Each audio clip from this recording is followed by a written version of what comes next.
We had some teams that got eliminated. The Chiefs, 9 straight years of winning their division, are officially out. Some weird correlations with Patrick Mahomes and Tom Brady. We also had 6 double-digit comebacks, and we are also going to preview Week 16 Thursday Night Football. We have Rams and Seahawks. If you're a football fan, you have to be out of your mind psyched for that game. So, going to have a lot of big games this week. Also, going to cover the playoff picture. A lot of going on in the NFL right now. A lot we've got right so far. And you had your 5-team parlay this week. Had a big week last week, and sounds like you did pretty well this week as well.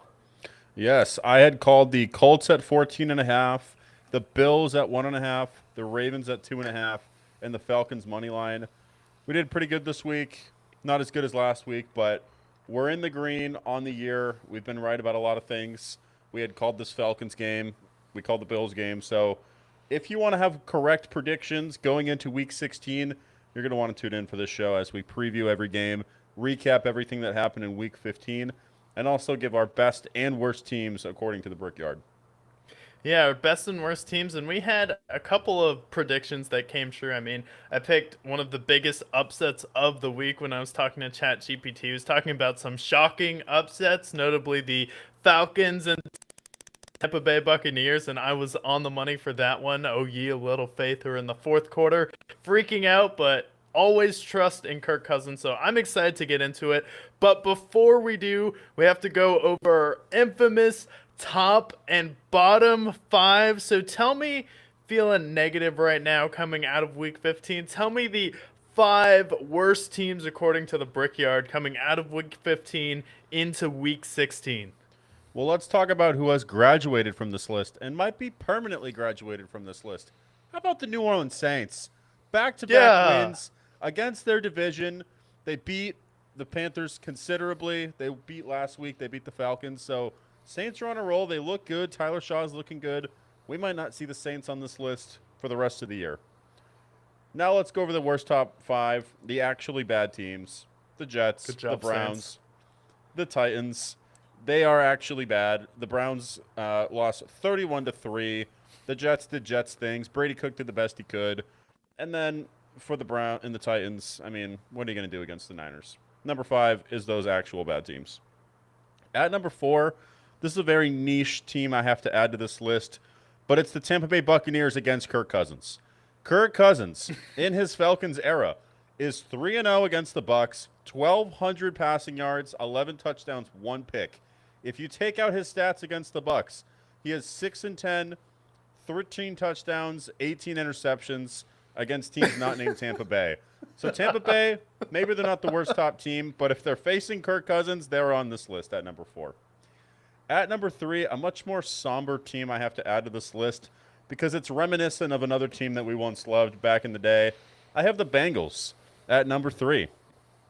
For the simple fact that we listened to Joe Burrow's press conference, we were scared. It's just like every other fan of the NFL, talking about NFL not being fun, potentially retiring in the near future. The Bengals have been abysmal all year. They're now eliminated from the playoff contention. And the worst part of it all is a top 5 quarterback could be walking away from this game because of the ineptitude that is the Cincinnati Bengals. So number 3, I'm putting the Bengals there. At number 2, a team that I usually don't bully, but after a performance on Sunday like this, it feels right to put the Raiders at number 2. 75 total yards, 31-0, ancient head coach. I won't get into Geno Smith, but ultimately, Kenny Pickett couldn't carry over any success for the Raiders. They're now 2-12. They might get the number 1 overall pick. And again, 75 total yards. Give me a break. So, terrible performance all around. The Raiders at number 2. But nobody could be worse than what we saw with the Dolphins on Monday night. A team that is now 0-9 in the cold. A team that had negative 20 passing yards in the third quarter. Couldn't figure anything out against this old Pittsburgh Steelers team. And worst of all, not only is it bad that it's bad to be a bad team, but it's bad to be a bad team that's bad at being bad. And the Dolphins, they went on this winning streak. They won 5 of 6. They started off 1-7. They win a bunch of games just for you to end up with the same fate that we saw earlier in the season, where they weren't going to make the playoffs. All you did was give your team hope, and therefore, and your fans hope, therefore, So therefore, the Dolphins are number one on the worst top five for heartbreaking their fans once again. Yeah, and I was thinking about that game yesterday. I'm like, isn't it funny that as soon as the Miami Dolphins had an important game, a game that actually could mean something, they didn't show up. You have 6 weeks in a row where it seems like you're playing with house money. It doesn't matter. No one's expecting you to win. And then as soon as you're going up on Monday Night Football against the Pittsburgh Steelers team that frankly needs to win that game to keep pace with the Baltimore Ravens in case they lose the rematch with them. You would think that, the Dolphins are like, okay, this is a real game. We have a chance to test ourselves. And what happens? They turn back into the Miami Dolphins team that everyone was concerned about in September and October. Like, it's truly unbelievable. So I'm glad they got a spot on the worst top five, and they do deserve to be the worst team because nothing is worse, as you said, than a bad team who is bad at being bad. So you played yourself out of any hope for a good draft position, and now you're out here as soon as you have a meaningful game and can make a, I don't know, kind of push for the playoffs. You do nothing. You fall apart to the Pittsburgh Steelers of all people, and then DK Metcalf just throwing Minka out of the way for that touchdown. Absolutely ridiculous. They ran a tush push with Aaron Rodgers just pointing in the back, like, go that way, do that. Not Like, only that, my God. the Steelers are now the first team in NFL history to have two tight ends rush for two rushing touchdowns, which to me, my biggest takeaway from that Steelers and Dolphins game is that the Dolphins, like, where is the Steelers all tight end offense that they have? They seem to have 13 different tight ends that are all probably the best player on the field at any time. Darnell Washington is a freak of nature. He's like 6'11", 200 something pounds. And then you also have Pat Fryermuth in the game. Jonnu Smith has a big game in this game. For me, I'm just ready for the Steelers all tight end offense because I feel like that's what's going to be the successful team if they can just run that out. So their tight ends are great, but that game was, the Steelers just walked all over them. Steelers walked all over him. Crazy game from Kenneth Gainwell going out there rushing for 80 yards. Also, shout out to Flowers Pod. We appreciate you. But we got the bad out of the way. We got the terrible, just bottom of the NFL out of the way. So let's go over 5 teams I think are the top contenders in the NFL this year. A team that will be taking a break from this list, the New England Patriots, post-bye. Had a tough game versus the Buffalo Bills, so you need to sit out. You're not going to be on this list this week. Philadelphia Eagles, you're not quite there yet. The Packers, Micah Parsons getting injured, that's a huge blow, so you are temporarily in timeout, especially after a loss here this week. So going to be going over the top 5, and at number 5 is the Seattle Seahawks. Seattle Seahawks have been playing well all season long, and they've proven they can win pretty much every different way, and they proved on Sunday they can win even without scoring a touchdown. And you go up against a Colts team whose defense was playing very well, have a great defensive coordinator in Lou Anarumo, and now you have to rely on Jason Myers, who's your kicker, to pretty much will you at the end of the game. Anytime Sam Darnold needed to make a play, he was able to come up with it. And this was a game where you can learn from. We struggled a little bit, but we came out on top. Also, fun fact, Jason Myers, congratulations. You are now the highest scoring player in a single season ever for the NFL. He has total 153 points. Scored so far. He's made over 37 field goals, and he broke a Seattle Seahawks franchise record with 6 field goals in this game. So if you're a fantasy player and you have Jason Myers, congratulations, because he's been putting in work for you all season. So maybe send him a little bit of that championship money when you win your fantasy championship. So at number 5, for a bizarre reason, the kicker, the Seattle Seahawks.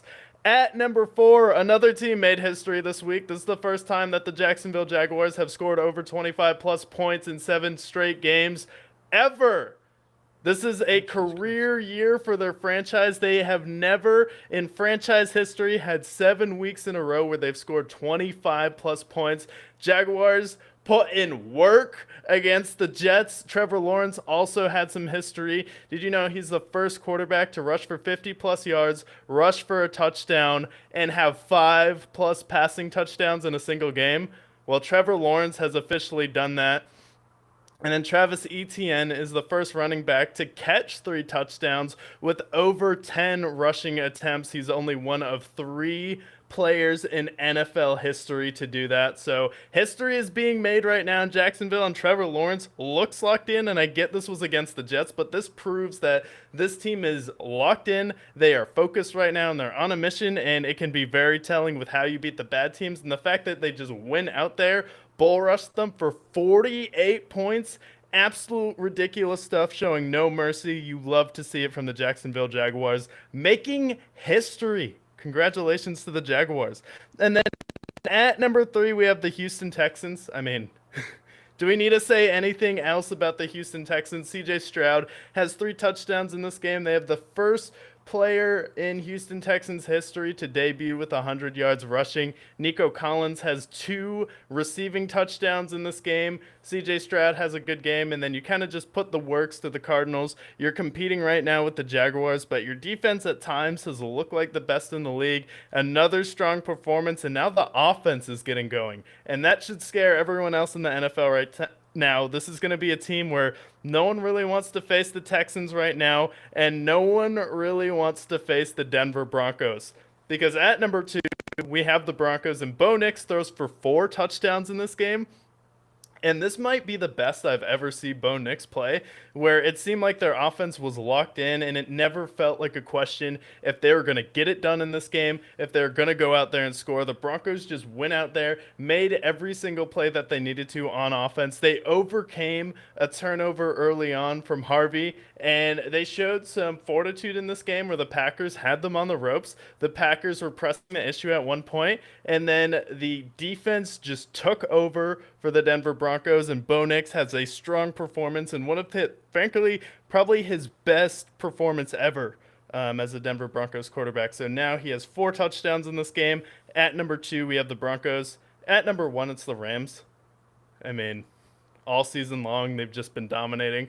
They go up against the Lions. The Lions' offense kind of looked helpless in the second half, late third quarter into the fourth quarter. It's pretty sad to watch. And then Puka Nacua, you really can't do anything about him, and it was already great that they had Kyron Williams, but now that they have Blake Corum also in the backfield, he has been that second win for this team. He's been the extra juice, and I get that Devontae Adams went down in this game, but between Puka Nacua having a great 1-2 punch in the backfield, and now Matthew Stafford still on pace potentially for an MVP season, at number 1 still have the Rams, and I believe I was the first person to put them there this season.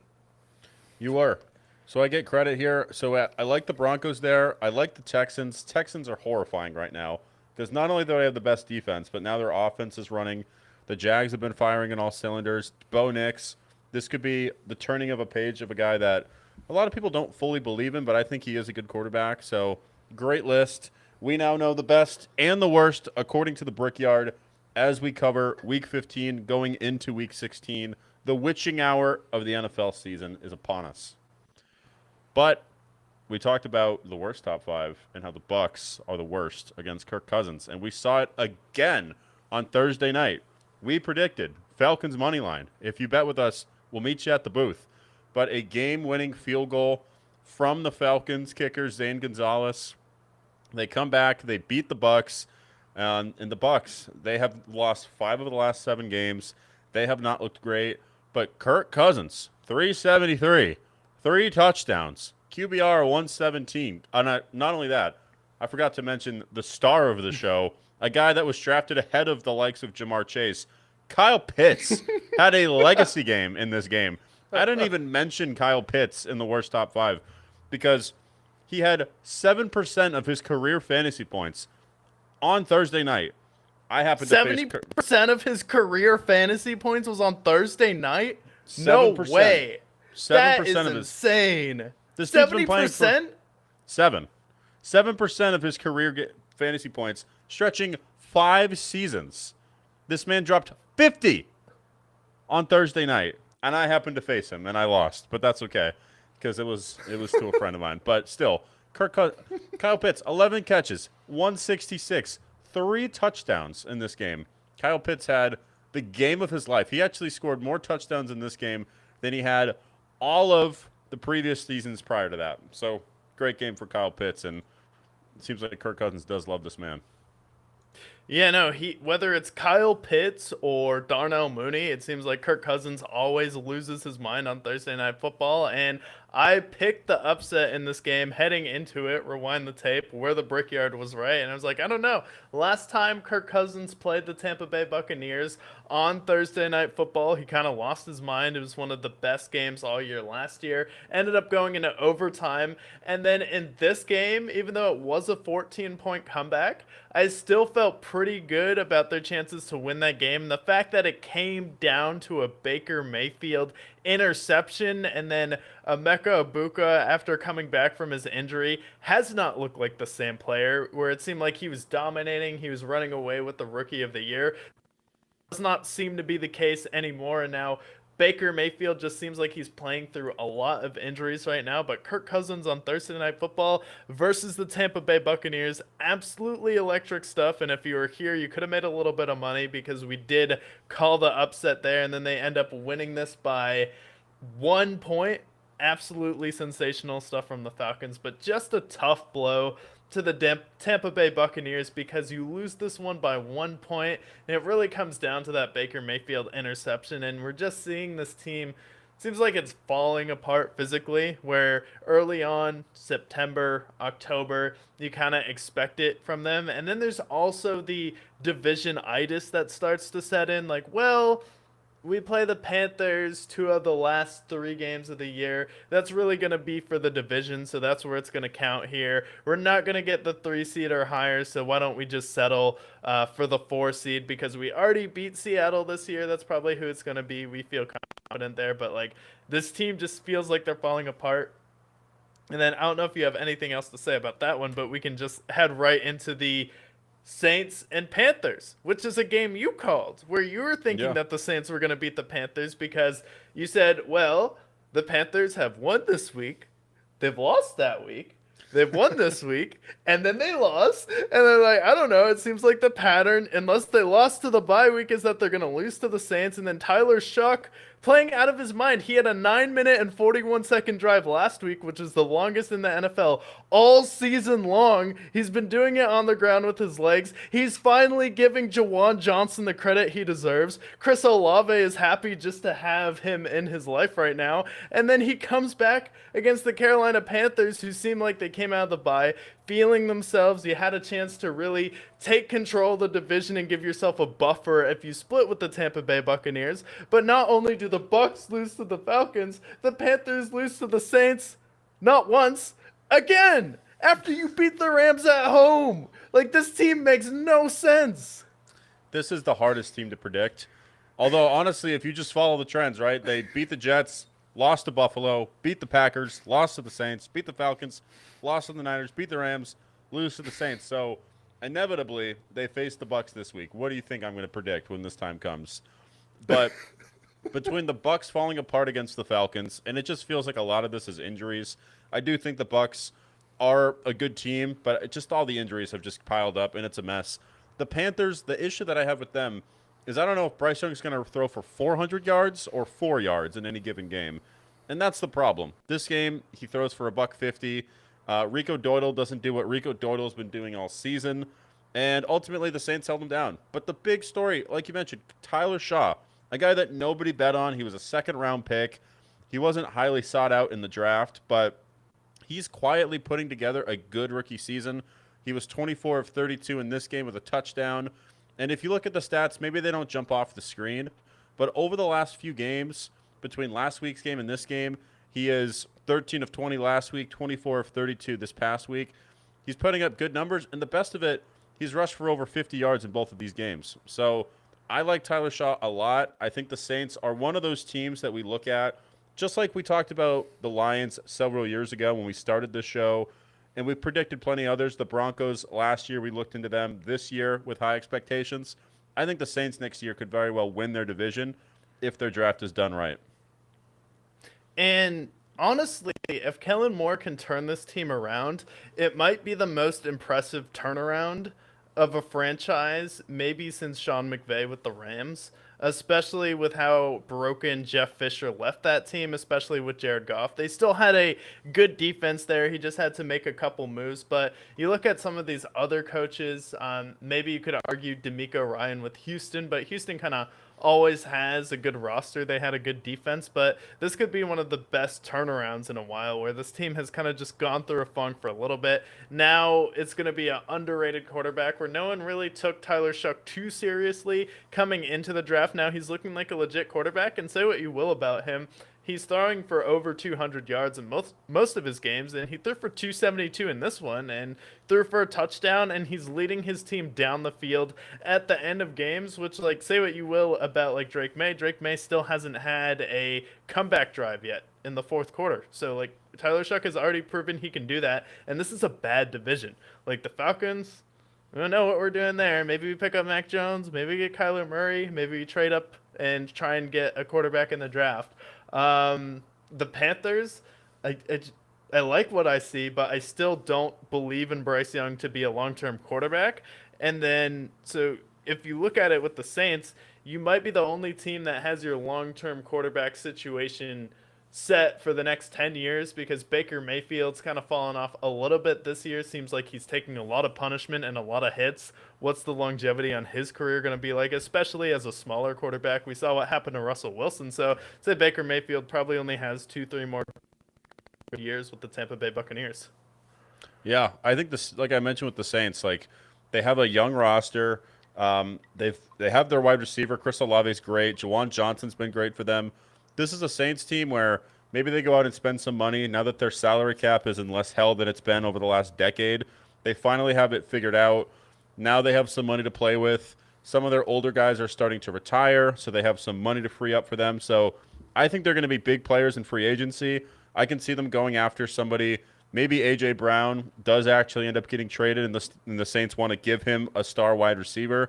That could be exciting, but between the Bucks falling apart, between the Panthers flipping a coin toss to decide whether they're going to win that game, and then the Falcons being a complete mess, I think just by process of elimination, the Saints could absolutely win this division, especially because they might still win. They might end up finishing with 5 or 6 wins this year.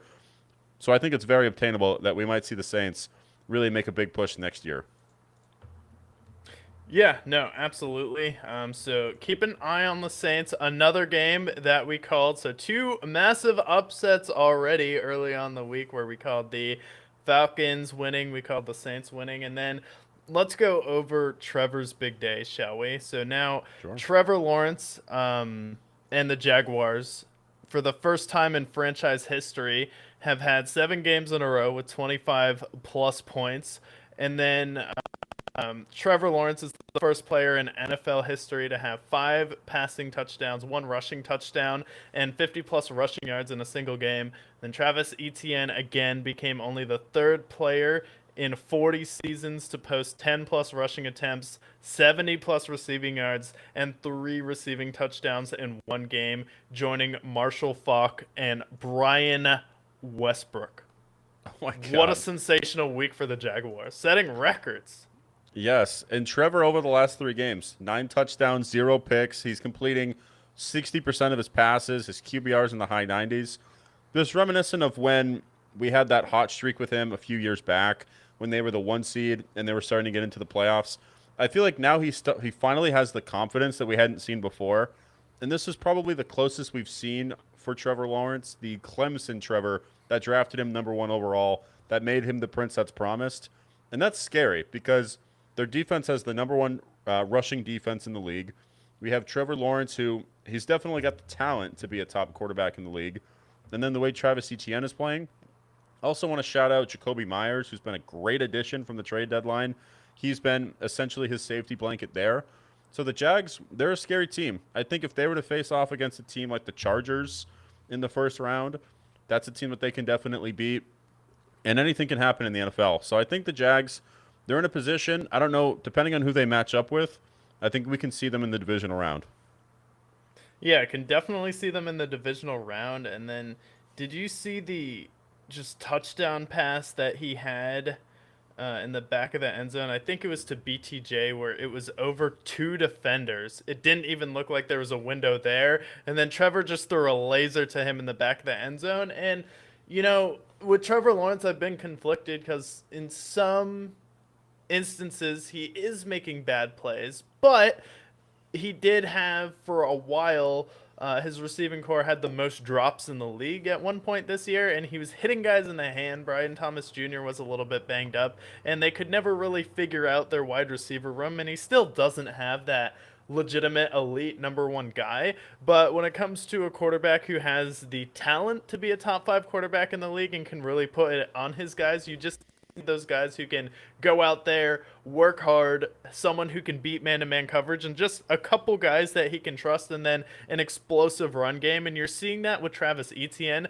And the thing I like that you pointed out is that they have the best rush defense in the league. I think Yeah. I heard you correctly. And if you go up against the Buffalo Bills, how do you beat Buffalo? You stop the run, and you can pass all over Buffalo. So I think like Trevor Lawrence at this point might be the best quarterback heading into the playoffs in the AFC, and he can finally, have that breakout year in the playoffs where this might be his best chance to make a Super Bowl this year. A lot of people are talking about, well, this is Josh Allen's only chance. Like, Buffalo Bills aren't making the Super Bowl. Like, their team is good, but they're just not a complete enough team to get through Denver, to get through Houston. And now that Jacksonville's run defense is coming alive, like, this could be maybe like Trevor Lawrence's best chance to get to the Super Bowl before his contract kicks in. Yeah, absolutely. And I think, like, especially Buffalo, that's a team where I feel like it's so Josh Allen reliant that if they can contain Josh Allen, maybe Josh Allen doesn't have a Josh Allen type game, they can absolutely beat the Bills in the playoffs. And then you mentioned like a team like the Patriots, they're still a little bit younger. Maybe they're not quite there yet, which I think a lot of people kind of believe there.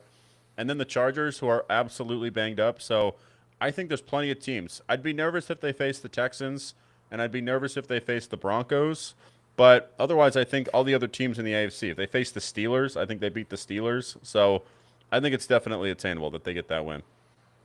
Yeah, and a team that, was historic for all of the wrong reasons. I feel like a lot of people forgot just how bad Kenny Pickett was, but I mean, dare I say Kenny Pickett made Geno Smith look like an NFL quarterback in this game? And the thing that pisses me off is the fucking gloves, man. Anytime I see Kenny Pickett walk out on the field wearing gloves, it just pisses me off. I'm like, how are you an NFL quarterback and you have gloves on both of your hands? I mean, you look absolutely ridiculous. You're not Philip Rivers. And Philip Rivers just has trajectory he has on the ball where it's conducive to gloves, and he can pull it off because he's Philip Rivers. You're Kenny Pickett. Like, you have small hands coming into the draft. You wear gloves on the field. Aesthetically, when he's on the field, it makes me just hate it. And then the fact that you went 15 for 25 and you only had 64 yards passing in this game, absolutely infuriating stuff. Especially, like,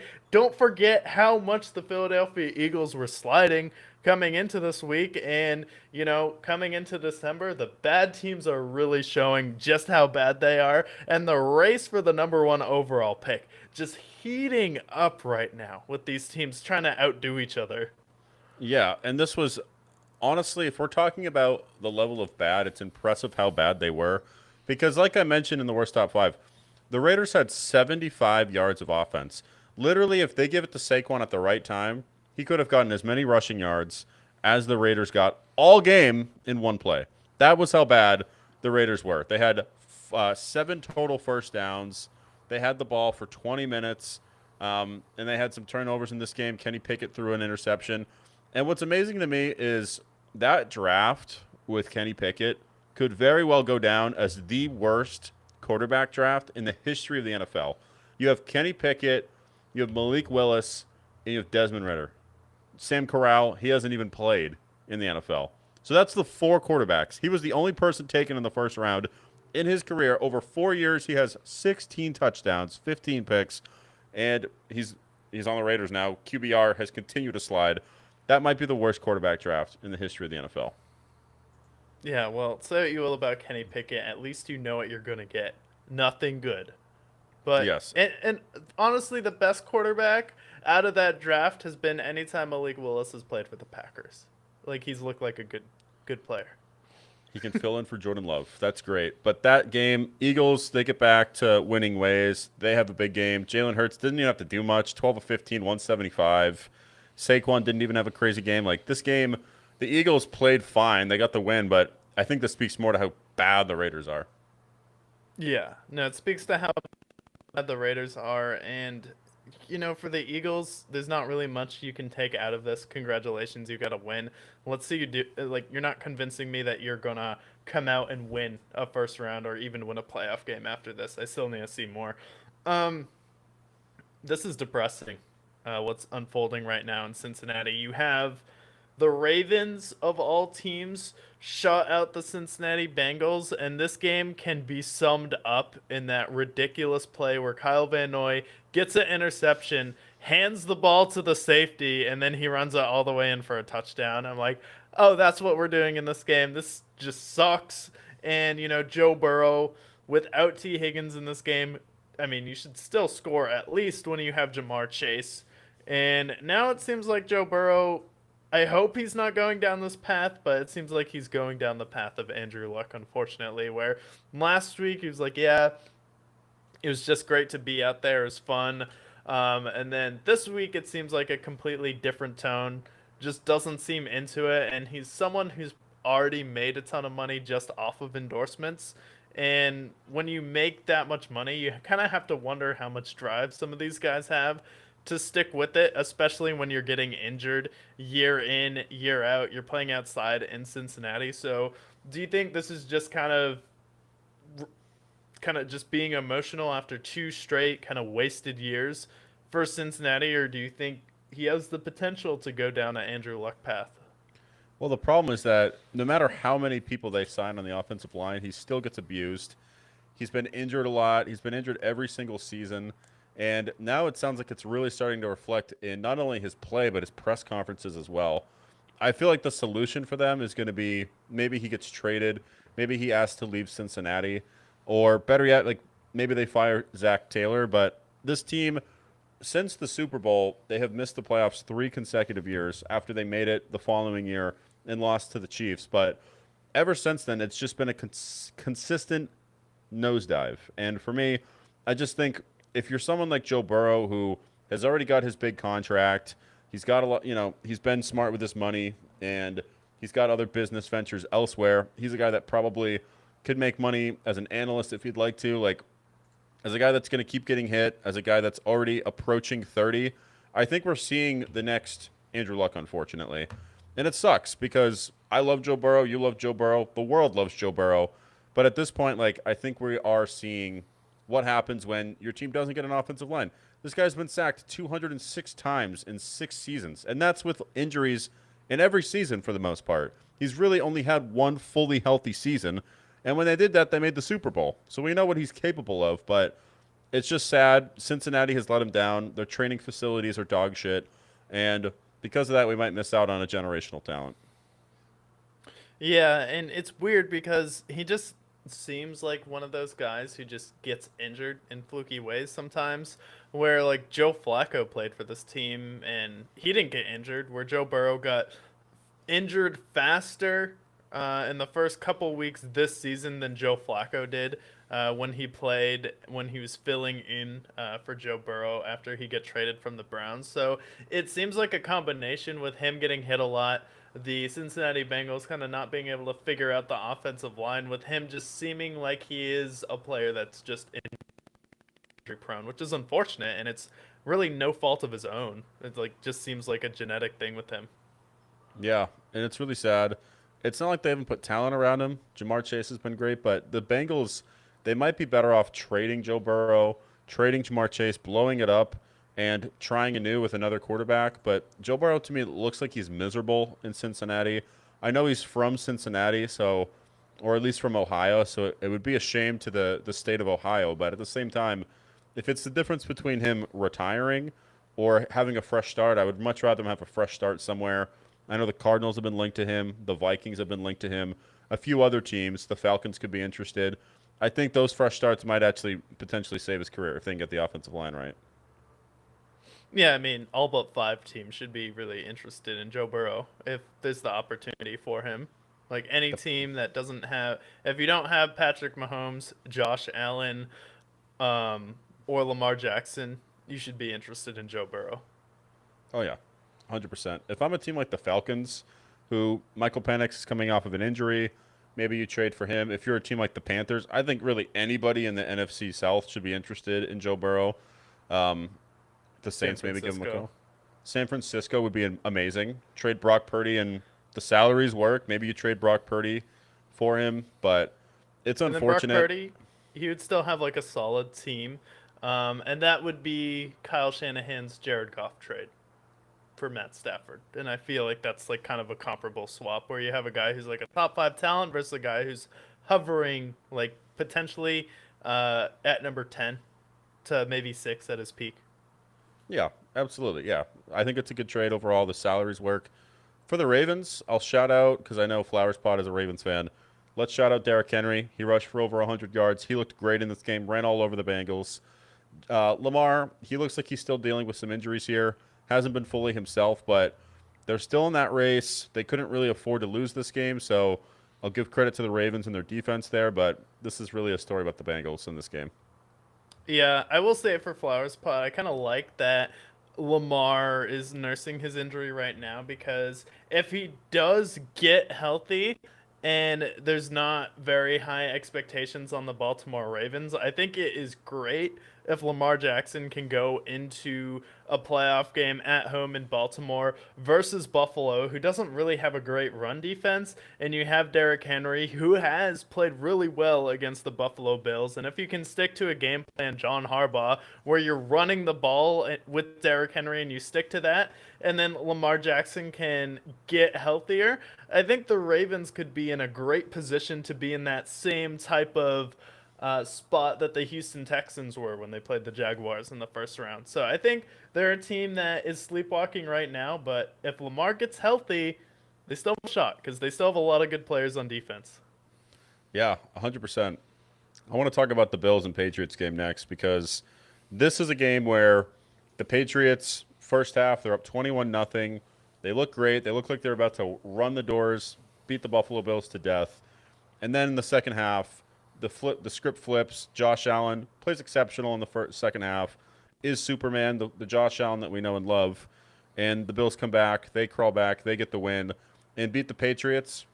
There's a couple of ways I would swing this. There's two things I would say. For one, the Patriots lose, and now the knives are out in the media. Patriots are not legitimate. They can't beat a winning team. Blah, blah, blah, this and that. I think this loss is good for the Patriots. They were on a 10-game winning streak. They fell to Buffalo, who is their division rival. But I also think this speaks to Josh Allen and how great he can be.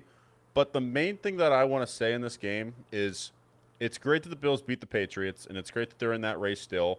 But if there is a playoff picture that doesn't have Joe Burrow, Lamar Jackson, or Patrick Mahomes, and Josh Allen does not make a Super Bowl, they need to fire Sean McDermott. They need to trade Josh Allen. Josh Allen needs to demand a trade out of Buffalo because if you want to position yourself as the best quarterback in the league, which Josh Allen, I mean, Sunday he played amazing in the second half, especially. He played great. If he cannot make it out of the playoffs when you have Trevor Lawrence, who some would call a bust or at least a draft disappointment, you have the Texans, whose offense has been rough, Broncos' offense is clunky, a first-time head coach, first-year Drake May essentially, and you don't make it out of the AFC, that is a massive failure, and you will never make the Super Bowl if you can't make it this year for the Bills. So this is a warning call for the Bills. You miss the playoffs, you don't end up going far in the playoffs, you need to clear house at this point. I mean, they're already never going to win a Super Bowl because no team in NFL history has won a Super Bowl when the quarterback and the coach in their first 6 years together have never won a Super Bowl. So there's that stat. And then they're the first team to lose to the same team 4 times in the playoffs in the same era. So that is also another stat about the Buffalo Bills. And the Bills come back and win this game, but Say what you will about the Patriots. I've been kind of on their bandwagon all year, just about them being very good. But coming into the year, this was a team that we both had going 10-7. We thought would be hovering around the 7 seed, and has surprised a lot of teams. And they're coming off a bye, and they go on and win 9 straight games. It had been about 92 days since they had lost a football game. So you go about 3 months without losing. You're coming off a bye, and Drake May is someone who's never had a game winning drive in the fourth quarter. And it just seemed like their offense went cold in the second half. But I kind of always expected this team to just finish 13-4. And they're still on pace to beat that, where it looks like they could still be 14-3. You take care of business against Baltimore, even though that should be a tough test for them on Sunday Night Football, just to rebound and bounce back. But this is still a young team, and what you don't want for them going into the playoffs is not having a rough loss that they can learn from. And one thing you know about Mike Vrabel is this game is a blessing in disguise for him, where maybe this puts you in jeopardy for the number 1 seed, but now he has all of the tape he needs to show Drake May, show Kayshon Boutte where he's dropping plays, talk to Hunter Henry, talk to your defensive players on what happened versus the Buffalo Bills, and now you have kind of all the ammunition you could need for Mike Vrabel to really just coach this team, take them to another level, and we'll see if they respond. But I think this is a good loss for them. Yeah, I think it's a great loss for them. You had the lead, you had the win. I mean, this is a game that they could have easily won had their second half been better. I think, I'll give credit to Josh Allen for his second half, but this is a game that the Patriots had in their hands. They had the win. They were up 21-0, and they just put their foot off the gas. So now I think they come back against the Ravens, and I do think that they beat them this upcoming week, which we'll preview later in the show. Sorry, Flowers Pod. But I think this is a great loss. If there's such thing as a great loss in the NFL, I think this is a loss the Patriots can go look back to and say this was a transformational time. After coming off of 10 straight wins, it's still a young team, and they faced a lot of easy teams in that time frame. Winning became expected. They haven't really lost since that Steelers game, so I think this is a good thing for them long term. Yeah, and they still split with the Buffalo Bills, which is, I mean, honestly, surpassing expectations. And the first game they dominated on defense. Second half, it just got away from you, and hopefully they learn from this. But it does concern me that Drake May had 2 opportunities with the ball in the fourth quarter and didn't do anything with it. So for me, that's kind of a question mark for him. And it seemed like he wasn't really getting a good grip on it either, when it started to get wet there at the end of the game. So definitely something to watch out for Drake May. But I think when playoffs come around, we're definitely going to see him run a lot more, where he's playing pretty conservative right now, where there's some of these downs he could have run for it, picked it up. And then one thing I'll say about Josh Allen, he is now one of 4 players, and in that list is Drew Brees, Aaron Rodgers, and Tom Brady, to have 6 seasons with 35 total touchdowns. It gets a little bit skewed because he rushes for a lot of those touchdowns. So I'm not sure what it would be if you took rushing touchdowns out of that, but he's still making NFL history now. He's one of 4 players in NFL history to have 6 seasons with 35 plus touchdowns. So congrats to Josh Allen there. And then, he's putting himself in the MVP conversation, but I don't think he can be MVP if he doesn't win his division, and I don't think he will, especially if the Patriots, even if they have the same record, they're probably going to beat the Dolphins and beat the Jets, so they'll have a better divisional record than the Bills will. But yeah, good job, Josh Allen. But I still think Stafford right now is probably my MVP. Which is a good game to pivot to. We touched on it a little bit, but the current MVP favorite is Matt Stafford. He has 368, 2 touchdowns in this game. Offense puts up 40. Puka Nacua has a monster game. He's on the pace to potentially be in that Offensive Player of the Year conversation. And ultimately, this game was fireworks as we expected. Lions come out of the third quarter a little clunky. You see the Rams really start to press the gas here. But ultimately, this game, we got to shout out Matt Stafford. We got to shout out the running game. The 2-headed monster of Kyron Williams and Blake Corum. And then, again, Puka Nacua, 9 catches, 180 yards. Just an absolute unit. So shout out Rams. For the Lions, their offense, their running game was stopped pretty greatly. Jahmyr Gibbs did not have a great game. Amon-Ra had a big game in this game, but just wasn't enough. The Lions, unfortunately, I don't know if they make the playoffs, unfortunately.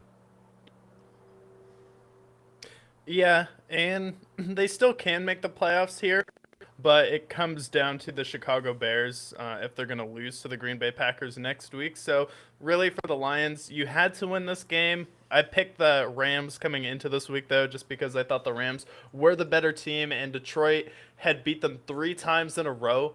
Especially with Jared Goff. And I felt like that kind of animosity that the Lions and Rams fan bases had for each other, even though I never thought the Rams had any animosity to the Lions, but that extra juice for Jared Goff kind of left in this game, and he put up, some good numbers in this one.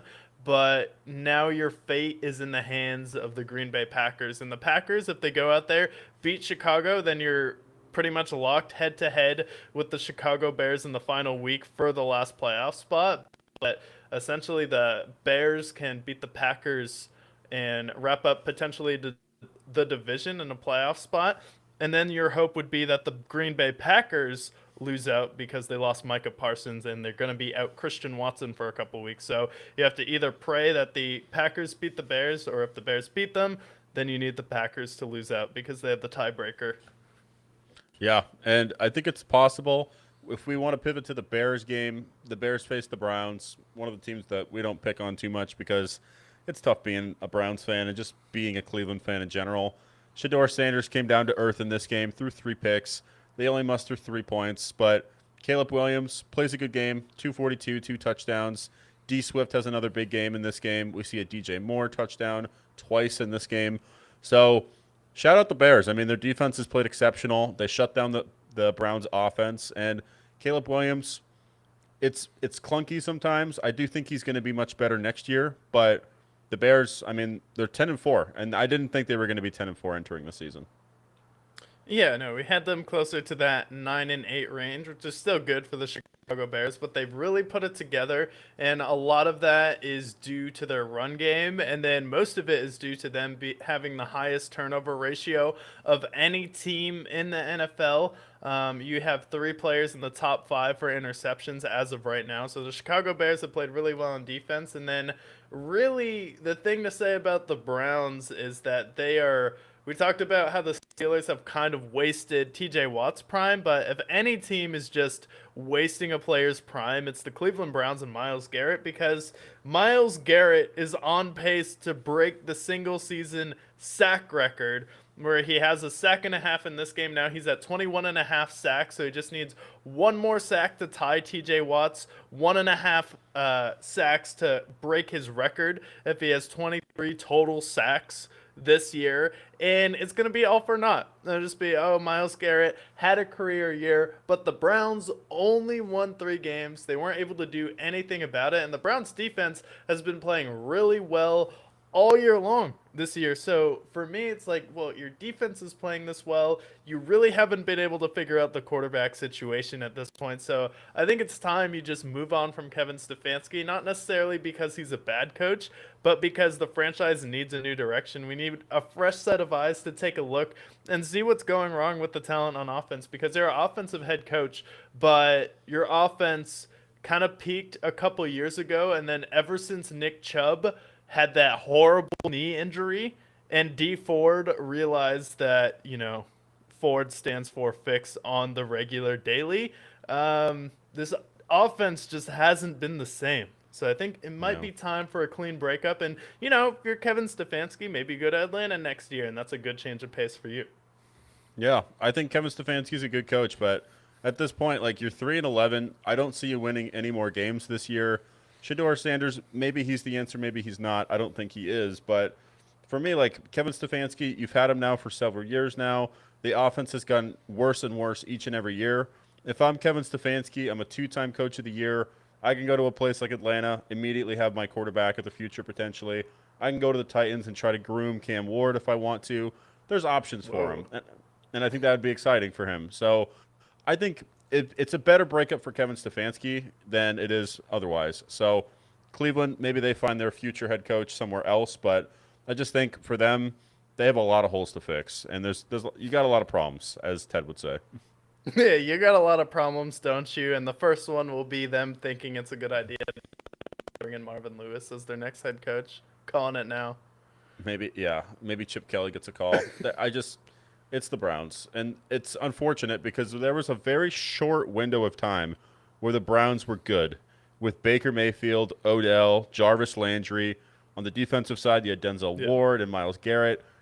And within like 2 years, it was gone. They had this very short window, and then they're like, oh, let's trade for a serial rapist. That'll fix our problems. And here we are now. Back to the Browns. Yeah. Here we are now. And speaking of potential head coaches, do you agree with me that potentially Clint Kubiak might be the most sought-after head coach next year? You have the Seattle Seahawks, and Sam Darnold is continuing his great year he had in Minnesota last year. And then you have the fortitude to go out there. You don't panic. You just take the points every single time. And Jason Myers has now made 37 field goals. He's 7 field goals away from the all-time record. And he scored the most points in NFL history, 153 total points in a single season. And Sam Darnold just playing well. He's unlocked Jackson Smith and Jigba, and I feel like he's gotten the most he possibly could out of this offense. And the Seattle Seahawks are having a great year. And, they ruined Phillip Rivers as hard as he tried in this game. They just ruined his first game back. Even though I was impressed, the 44-year-old got out there, threw a touchdown to Josh Downs. I don't know about you, but I was pretty worried when I saw him start to throw the ball. I know he has like a wonky motion, but I was like, oh boy, it could be a long day. I'm going to say this game I was the most excited for out of all the games this week. There was a lot of great games, but I'm like, Phillip Rivers, you got to think about it in the sense of we have not seen him since the pandemic. We have not seen them since we were wearing masks everywhere. We had 2 elections since then, and he comes out here, and I honestly had no idea what to expect. This guy is 44, but Phillip Rivers, like his last year, he looked a little old. So I'm like, this is a little concerning. But he comes out 18 to 27. They do a lot of short passes for him. His arm is not there at all at this point. But I was glued to my television watching Phillip Rivers. And I felt like we were back to 2017 again. Phillip Rivers is playing again. We have the Patriots and Broncos fighting for the 1 seed. Like, it just felt like the NFL had healed a little bit. The Seahawks defense is good again. Like, it just felt like everything comes back around eventually. Time works in a circle, it felt like. But again, like, they contained Jonathan Taylor, which obviously the Seahawks knew that was their game plan. And then no shit. Nothing under 15 yards. Yeah, and honestly, I was almost ready to put the Seahawks on the worst top 5 had they have lost to Phillip Rivers, just given the context of 5 years of being away. But they pull out the win, they upset him, and they went on not scoring a single touchdown. So that's very Steelers-esque to me. It's vintage Steelers, so I love to see it, but that was just great to watch.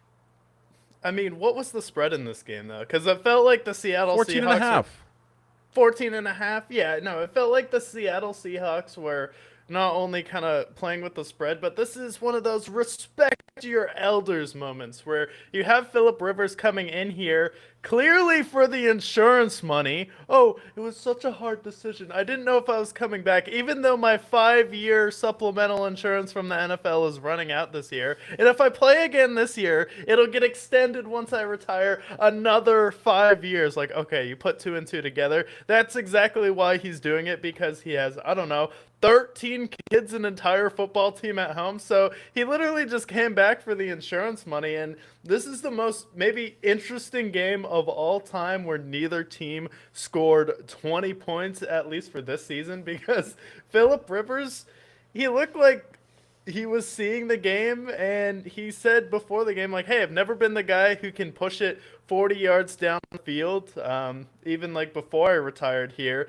And the Colts have a lot of weapons here. So, I mean, Daniel Jones, maybe he can get the ball down the field to Alec Pierce, but I've seen Ben Roethlisberger, Peyton Manning with dead arm, just who can't throw past 15 yards, just manipulate the game with their mind, get the ball to the right guy at the right time, and just see the field correctly. And he was able to do that. And it was interesting. Yeah. And do I think they'll win a game with him?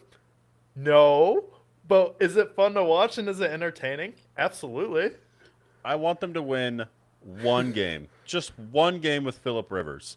And if I look on the spread, like they got the Niners, they probably don't win that game. Maybe they beat the Jags, maybe they don't. But like I just want him to win one game. You mentioned the insurance policy. Had he have let that expire, it would have cost him $9,000 a month because this motherfucker has 13 kids. And one of Wait, his kids is really? going to college next year. Yeah, $9,000 a month. That's what it would have cost him. He also was a semifinalist for the Hall of Fame. They were about to put him in the Hall of Fame, but now because he played a game, it's delayed until 2031 now. And granted, like he's going to have to go up against the Phil Rivers and all these other people. Now his ballot's going to look a lot cleaner, but I want them to win one game with Phil Rivers. And whoever loses that game, boy, will they be in the worst top five so quick. But what an exciting That's game. crazy. 9,000 a month. I thought of that. It just like it made me think of Marjorie Taylor Greene because when she like just had her whole video, we're like, this is just so hard and I'm retiring. You look at it, as soon as she retires from her seat, her pension kicks in. I'm like, oh, okay. You get your pension from the government and then you quit, and it's some dramatic statement. Philip Rivers comes in, his insurance running out. Like, sometimes just follow the money, and the story's a lot simpler than you think. Yeah, and it was great to watch. And, you know, also I want to shout out JSN in this game. He is still potentially on track to break the receiving record.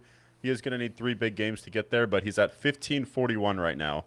The record is 19 something, so he needs to essentially eclipse 2,000, which if he has 350-yard games, he'll get there. So we could still be witnessing history with JSN, who's top 5 in every category on offense. Jacoby Brissett still putting up numbers. I mean, they got 20 points, but he threw all 3 of those touchdowns. So he had another game where he got no help from his running back, Michael Carter, with 14 rushing attempts, 56 yards. The next closest only had 2 rushing attempts with 11 yards, but another game where the Cardinals get destroyed and Jacoby Brissett just eats and is going to put up numbers where a team might not put the context of those numbers into each game. And they're like, look at him like, oh, actually, he had a pretty solid season where he had like, 2,000 passing yards, 15 touchdowns where he only played for half the year.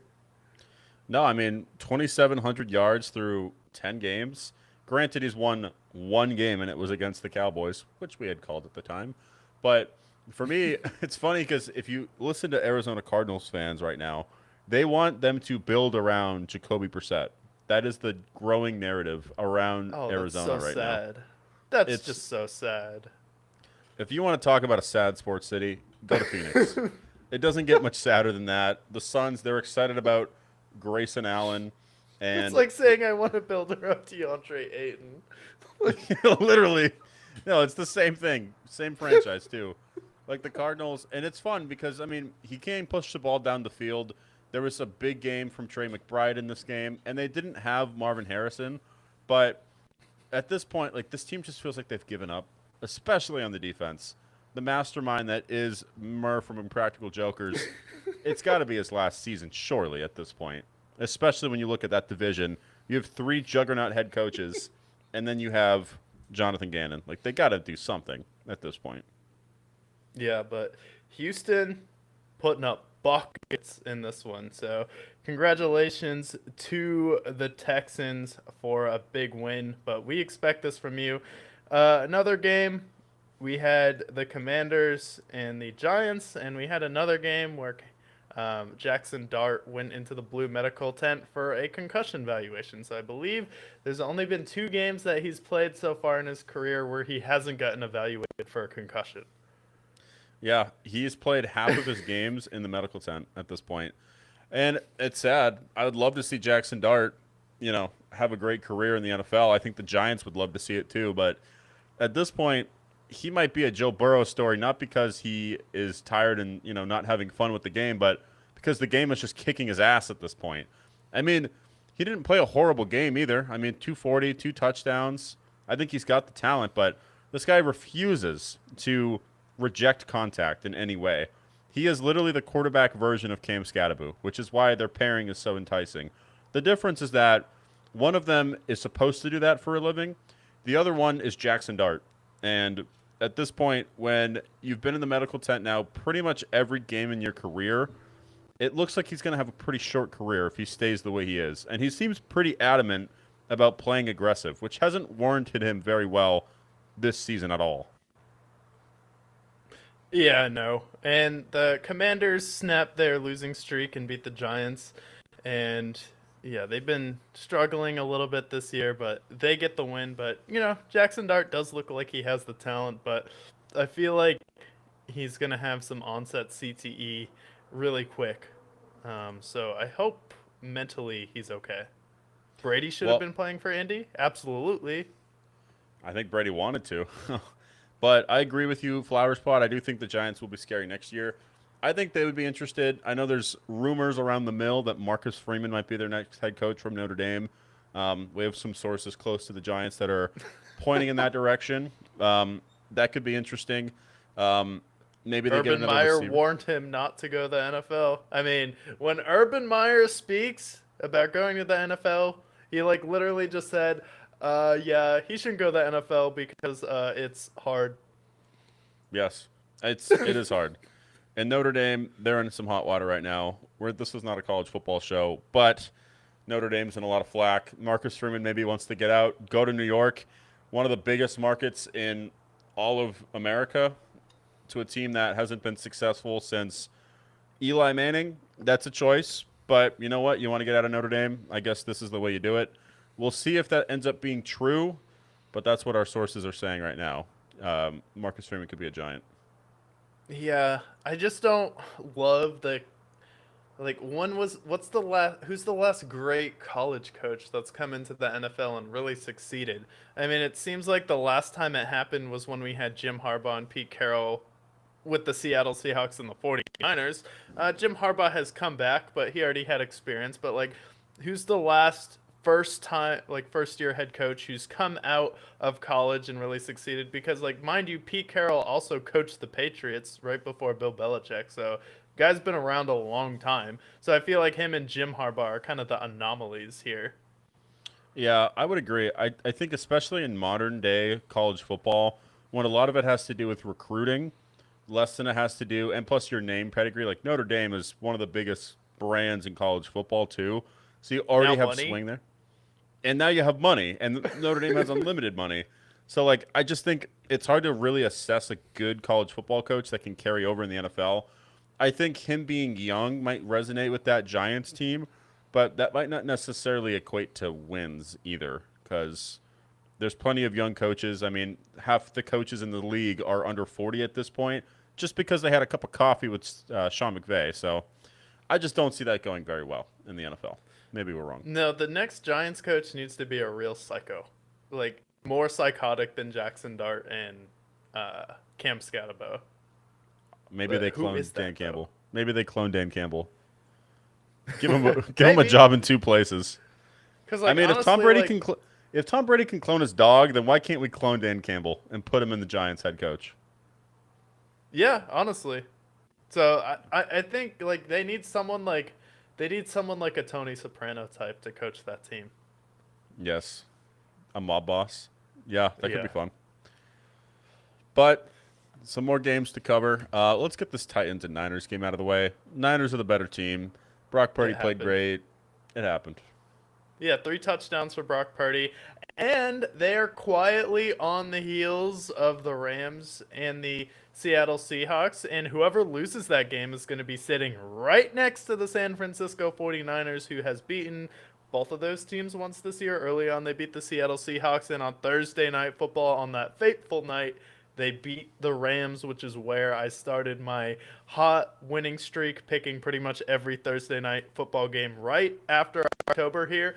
So, they're still in contention for the division, which is crazy at this point. I still think the Rams could do it, but if the Rams lose to the Seattle Seahawks, I see a scenario where they're still in the hunt. So definitely credit to the 49ers, but they're actually getting healthy now. Kittle's looking good. We had a Jawan Jennings sighting, so that's good. He had a touchdown in this game. C-Mac, hopefully, if he has another gear to go to in the playoffs, I mean, why not the 49ers? Yeah, and there's a chance, it's slim, but there's a chance that they could still win the 1 seed as well. There's a scenario right now. The Rams have the number 1 seed, but if the Niners can jump both of those guys, and let's say the Bears and Packers start losing some games, we could see a scenario where the Niners are the number 1 seed in the NFL, especially in the NFC. So that would be a sight. I think especially I think if the Niners can get the 1 seed, I understand that Mike Vrabel has been great for the Patriots, but I think we really got to start looking at Kyle Shanahan as coach of the year if he's able to do that, especially with all the injuries. You have 2 quarterbacks playing throughout the year. I think I would give it to Kyle Shanahan potentially if they can get the 1 seed. Yeah, even if they make the playoffs with all the injuries they dealt with, I think New England, just because the turnaround, you give it to Mike Vrabel, but he's definitely deserving of that. And honestly, Liam Cohen, another sleeper, because he turned a team that seemed like they were dead in the water around. They've gotten really hot. So we'll see. Definitely be an interesting race for Coach of the Year.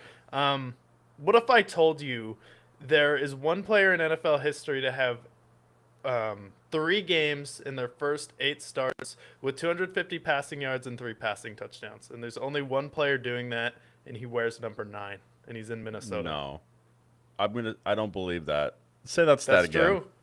So J.J. McCarthy is the first quarterback in NFL history in his first 8 NFL starts to have 250 passing yards and 3 passing touchdowns. That's insane. Because J.J. McCarthy has not played great. But at this point, I mean, anything's possible. He had a decent game against the Commanders last week.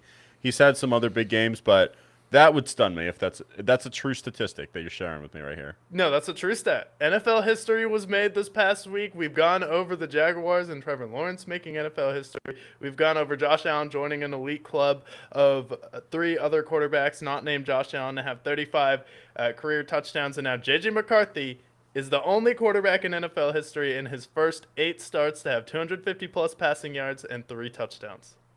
That's insane to me. And you know what? You know what he also did? He beat the Cowboys.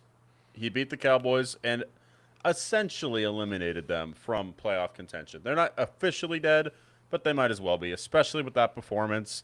We had some drops from CeeDee Lamb in this game, and Dak Prescott didn't do too much in this game either. Can we call the Cowboys dead now that they had any expectations? You had called it to a T.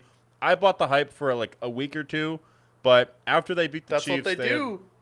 That's what they do. And guess what happened? That defense that was so great against the Chiefs and against the Eagles and against the Raiders, as soon as they had expectations for the playoffs, what happens?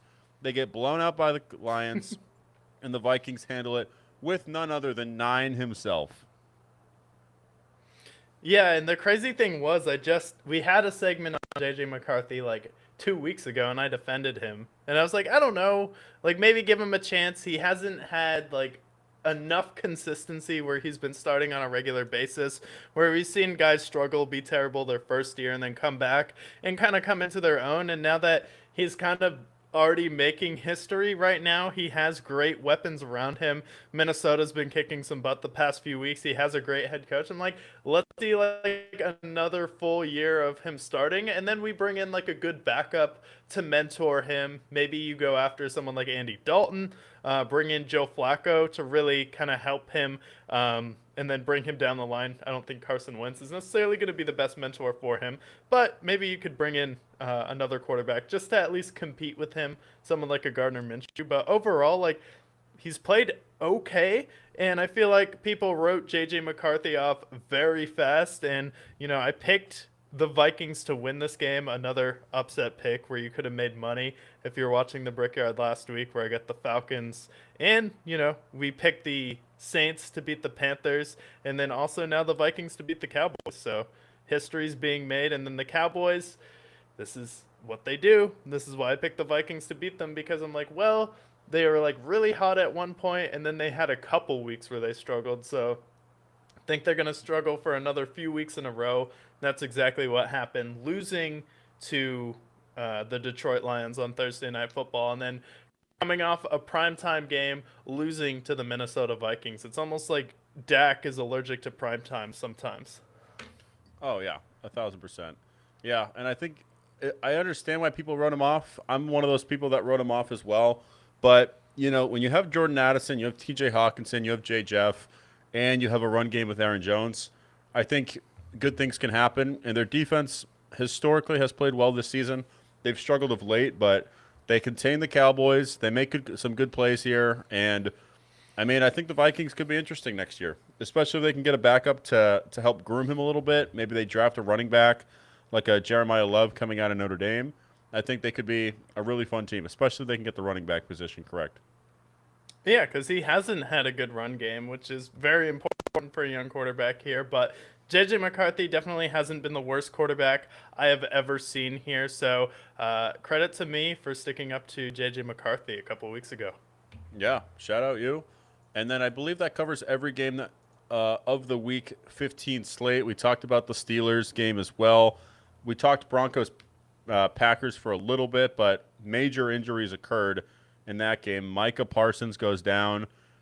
Do you think this seals the Packers' fate of the Super Bowl at this point without him? He led the league in pressures, and he was a big force on that defense. Do you think this is the end of the Packers this season?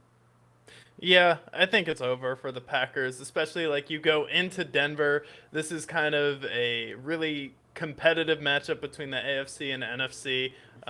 Tony Romo was like, "Oh my God, this could be a Super Bowl matchup the entire time," and he was confused because he was watching a game that didn't have Josh Allen or Bo Nix, so he didn't know who to jerk off the entire broadcast. So I think without Micah Parsons, you could make it, but the fact that Christian Watson got injured again, where he was really the one who is your big play guy, separating your team on offense, I think that's really going to be the big blow. Where it seems like he's only going to miss about 2 to 3 weeks with the shoulder injury, but it seems like this guy has kind of been just catching the injury bug week in and week out, and I kind of hope that after that they just lose out here so Detroit can make it just since they're healthier.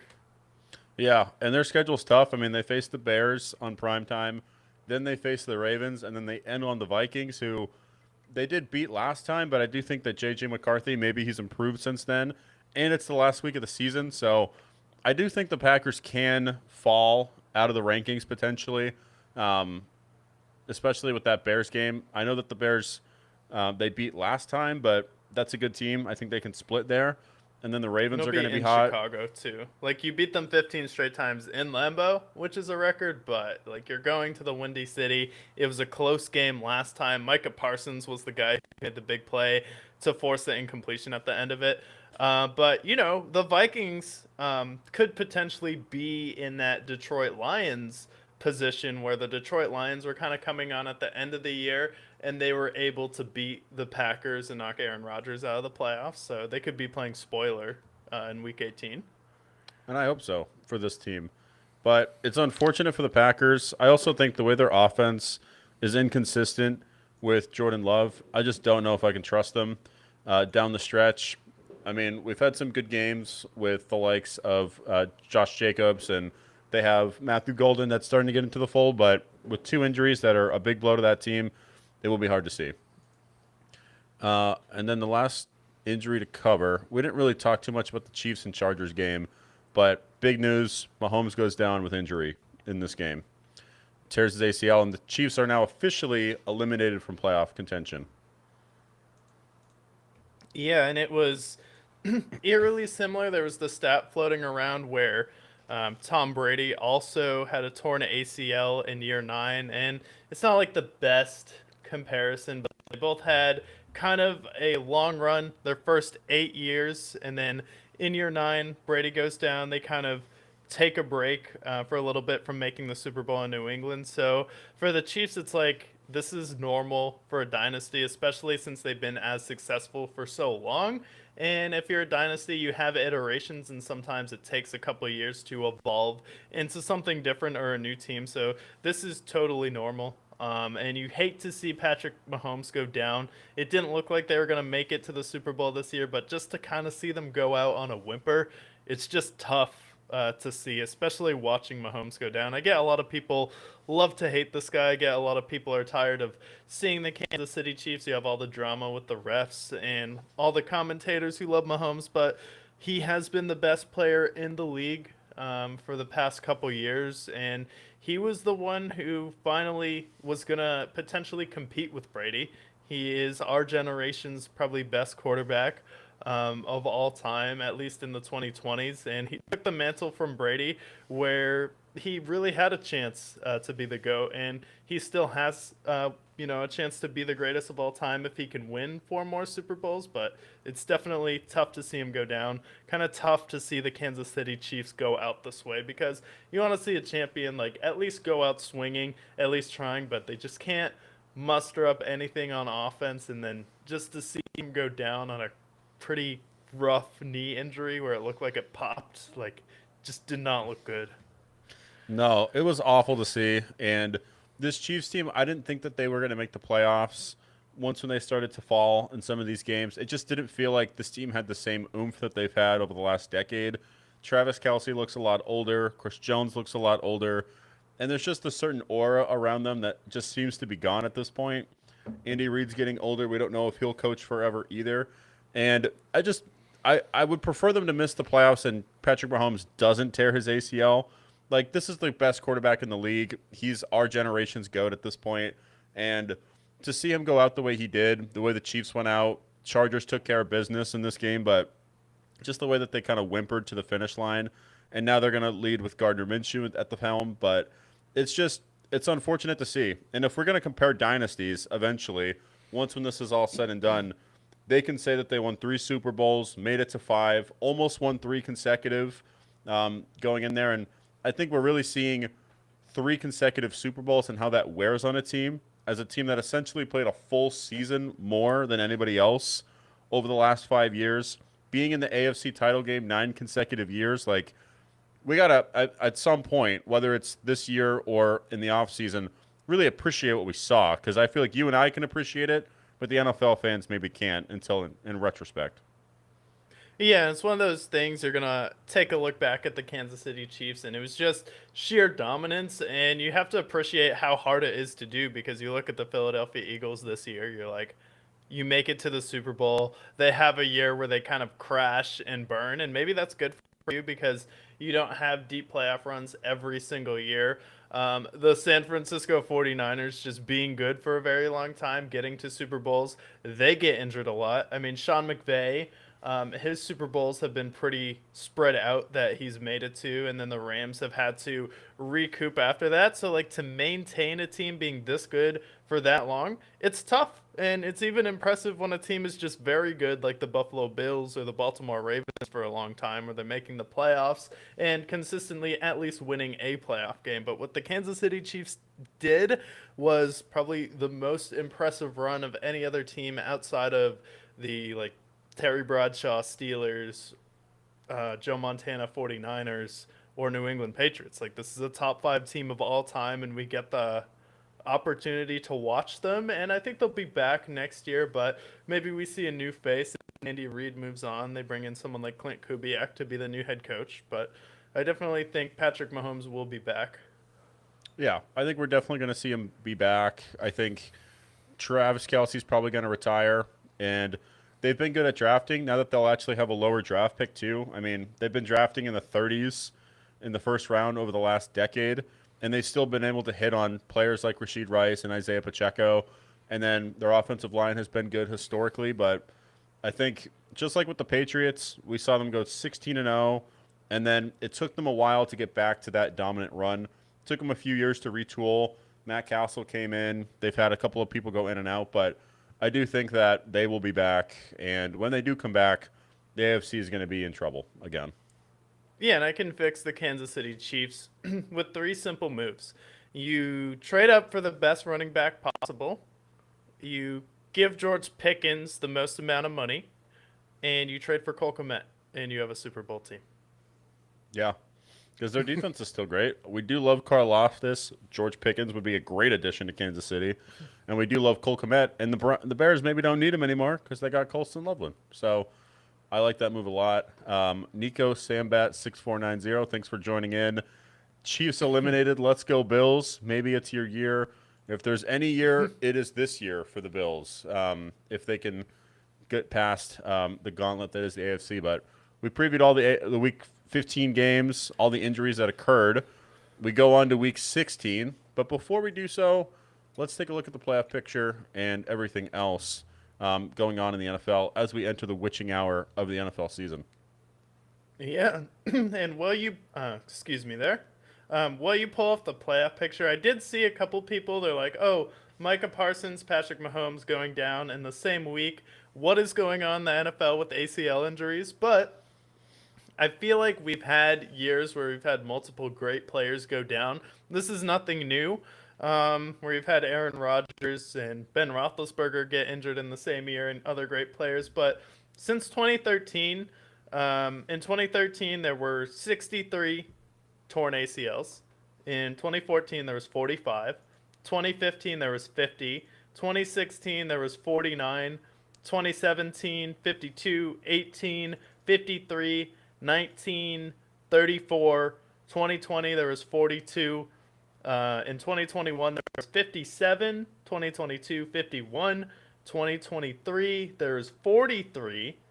2024 38, and 2025 there's 30. So it's actually steadily declined since 2021.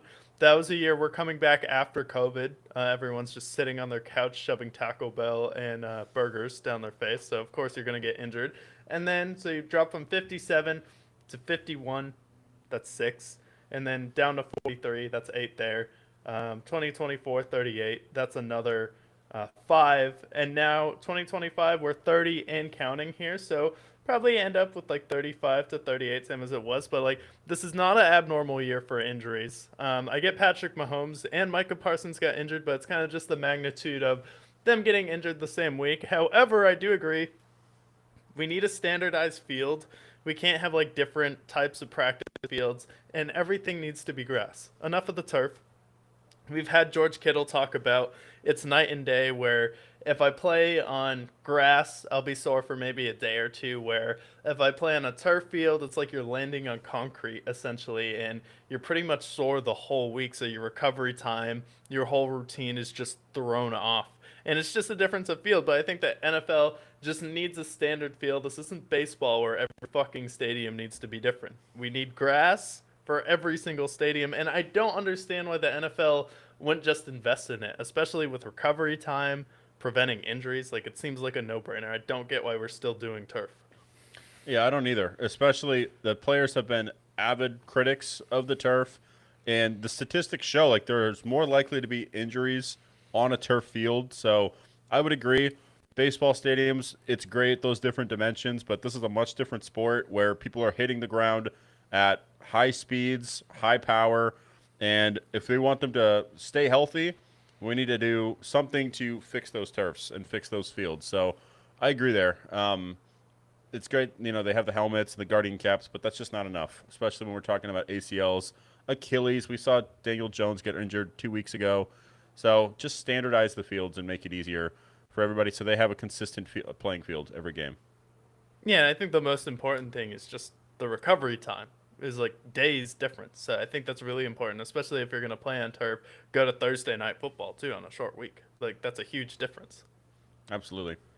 But let's look at the playoff picture. I have the AFC in front of me. The Broncos clinched. They are officially in the dance. There's a few other teams that can clinch this upcoming week. But as of right now, the Broncos have the bye. Patriots would face the Texans right now. The Jags would face the Bills, and the Steelers would face the Chargers. If I'm New England, God. Steelers yeah. and Chargers? Are you no? No. Aaron Rodgers gets a playoff win. No. Not even. Are you the Steelers always lose to the Chargers. They lost to them this year, and you look at the past 5 years, even with Roethlisberger and Phillip Rivers, as long as I can remember, the Chargers always beat the Steelers. This can't happen. I honestly think the Steelers could beat them right now, but Oh, God. that's definitely the worst of the matchups. I think Jags and Bills is interesting.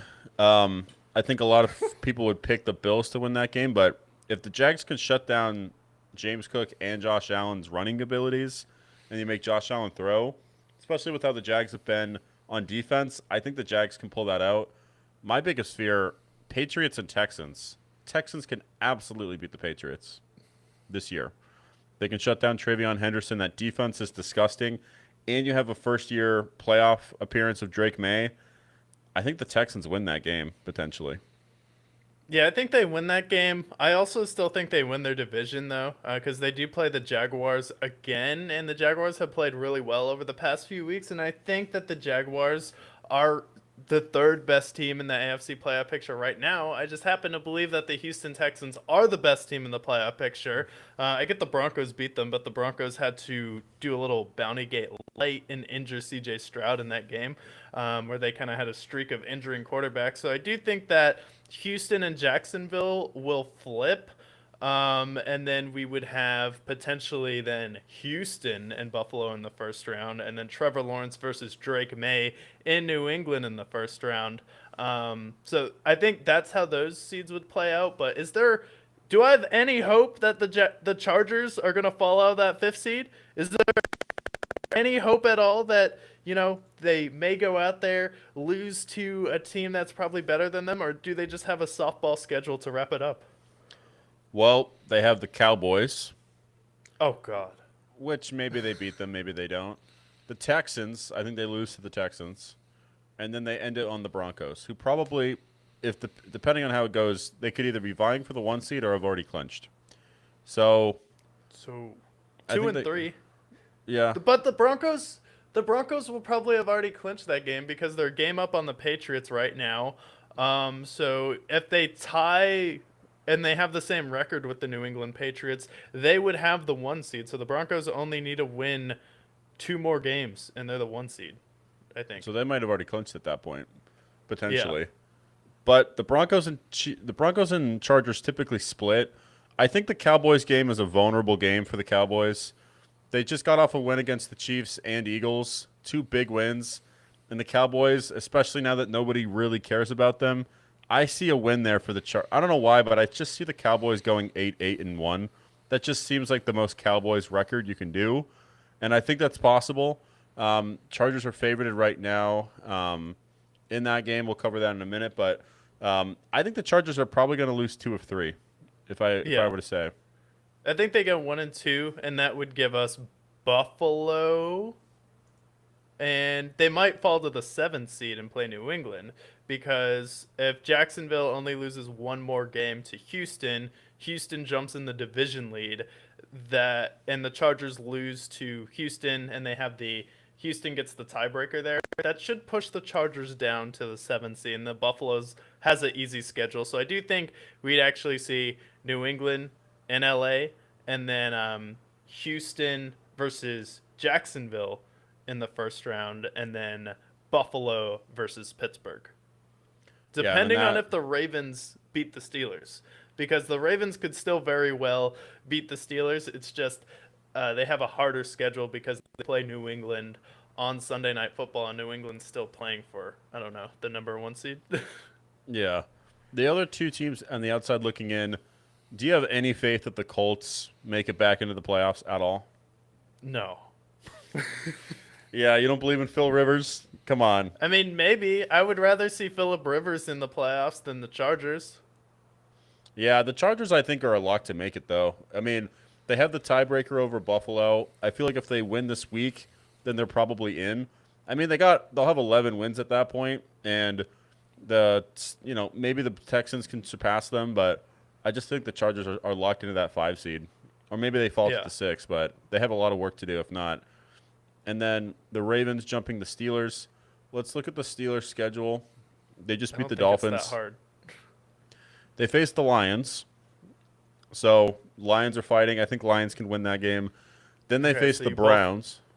So let's say New England and Detroit beats Pittsburgh and Baltimore. So then you're even there. And then we have the Browns for the Steelers.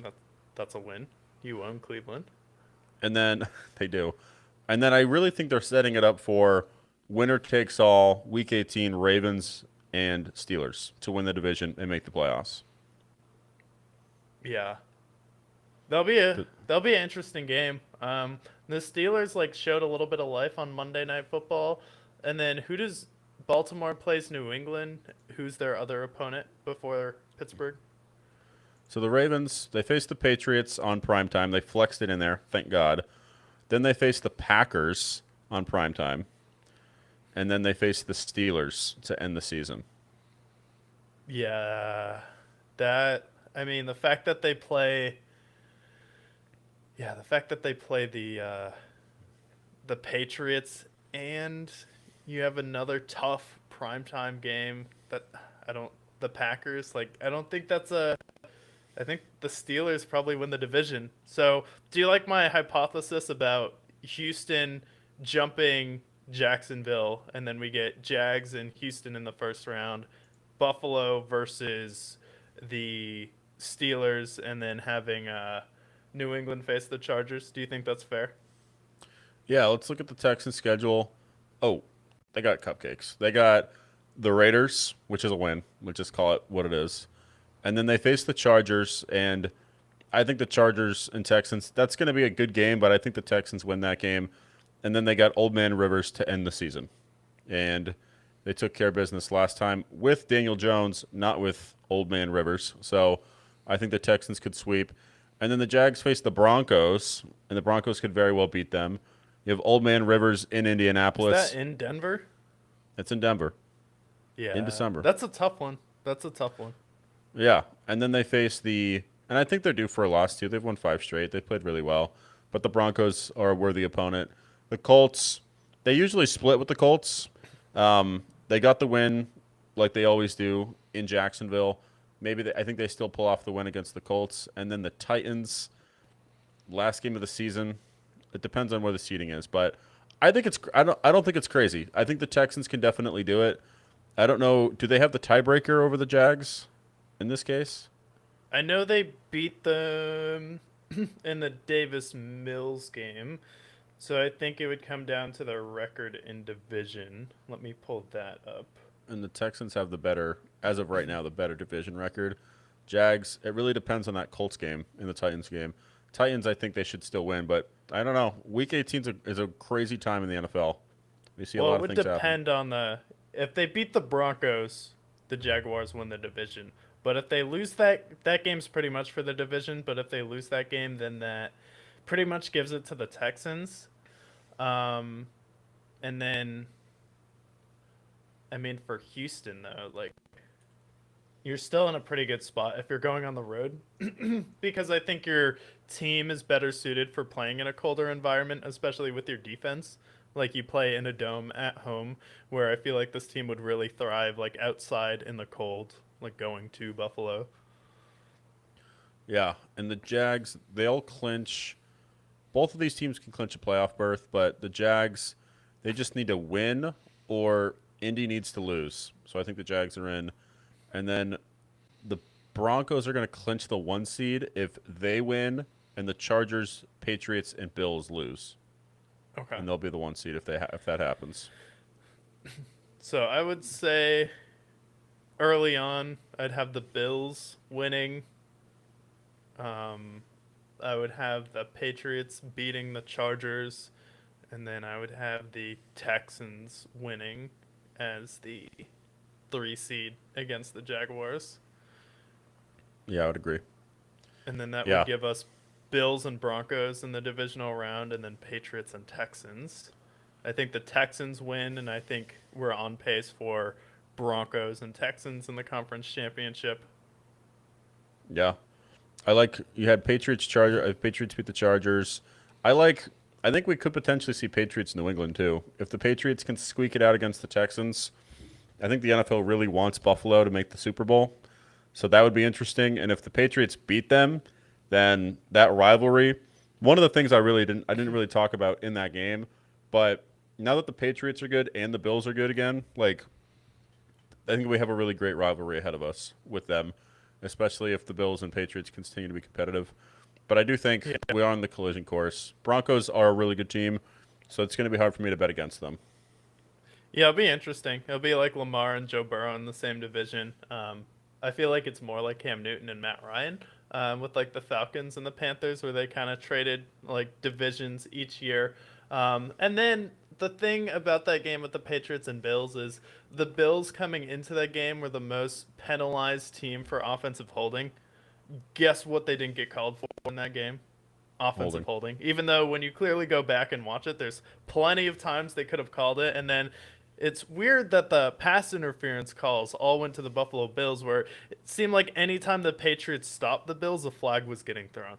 And this was me watching the game with the sound off, where it's like anytime the Patriots would come up big, make a stop, flag would get thrown. Anytime the Patriots would get stopped, nothing, no help. So it did seem like there was kind of an agenda just watching it without the sound.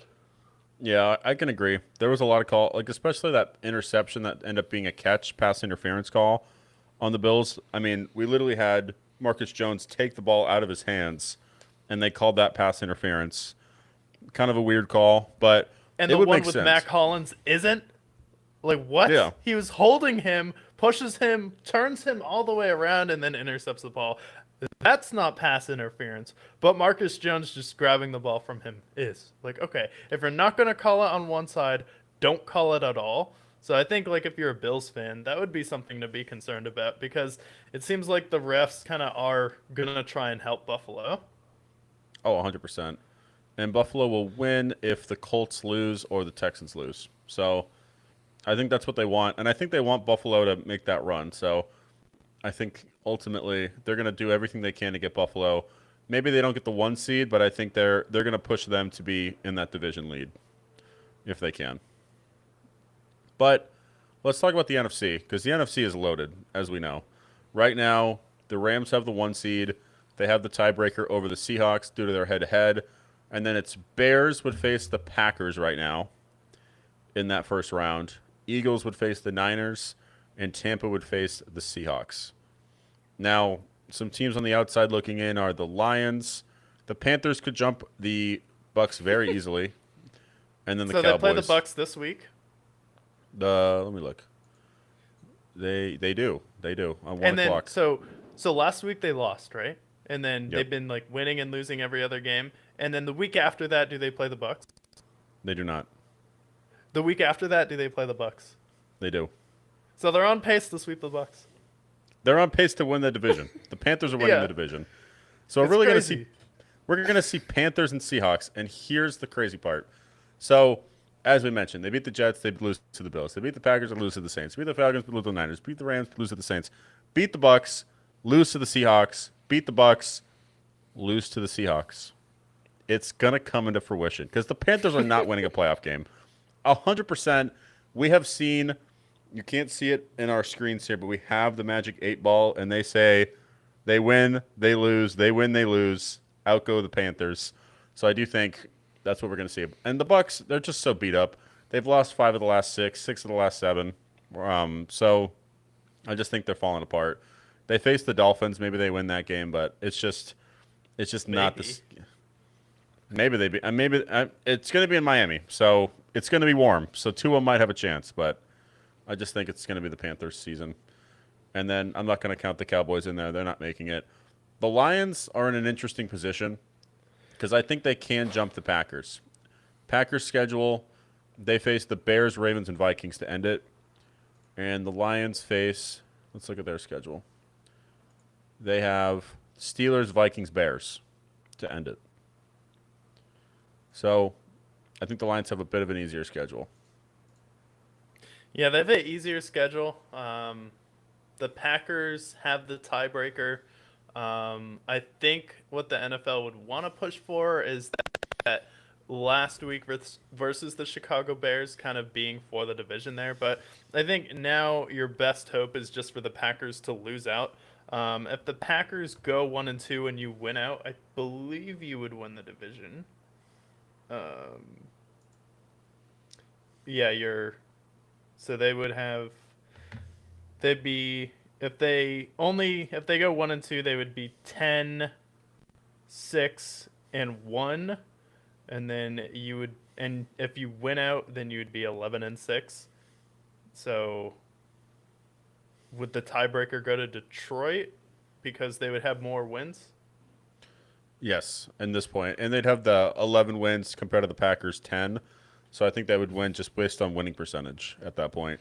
The Bears, I think, are still going to win that division at this point, unless if they start to fall in their games. Well, So that's the interesting thing because Micah Parsons goes down. So now you're not going to have too much pressure. And if you can't pressure number 9, who's making NFL history right now, that could be a long day for you against Minnesota. And as I said before, they could be playing spoiler to the Packers in a similar way that the Detroit Lions did when they beat the Packers for the first time twice, I believe, in like over 20 years that year. And then for the Lions, say the Bears lose one more game and then you face them in week 18, that could potentially be for the division. So the Packers go 1-2.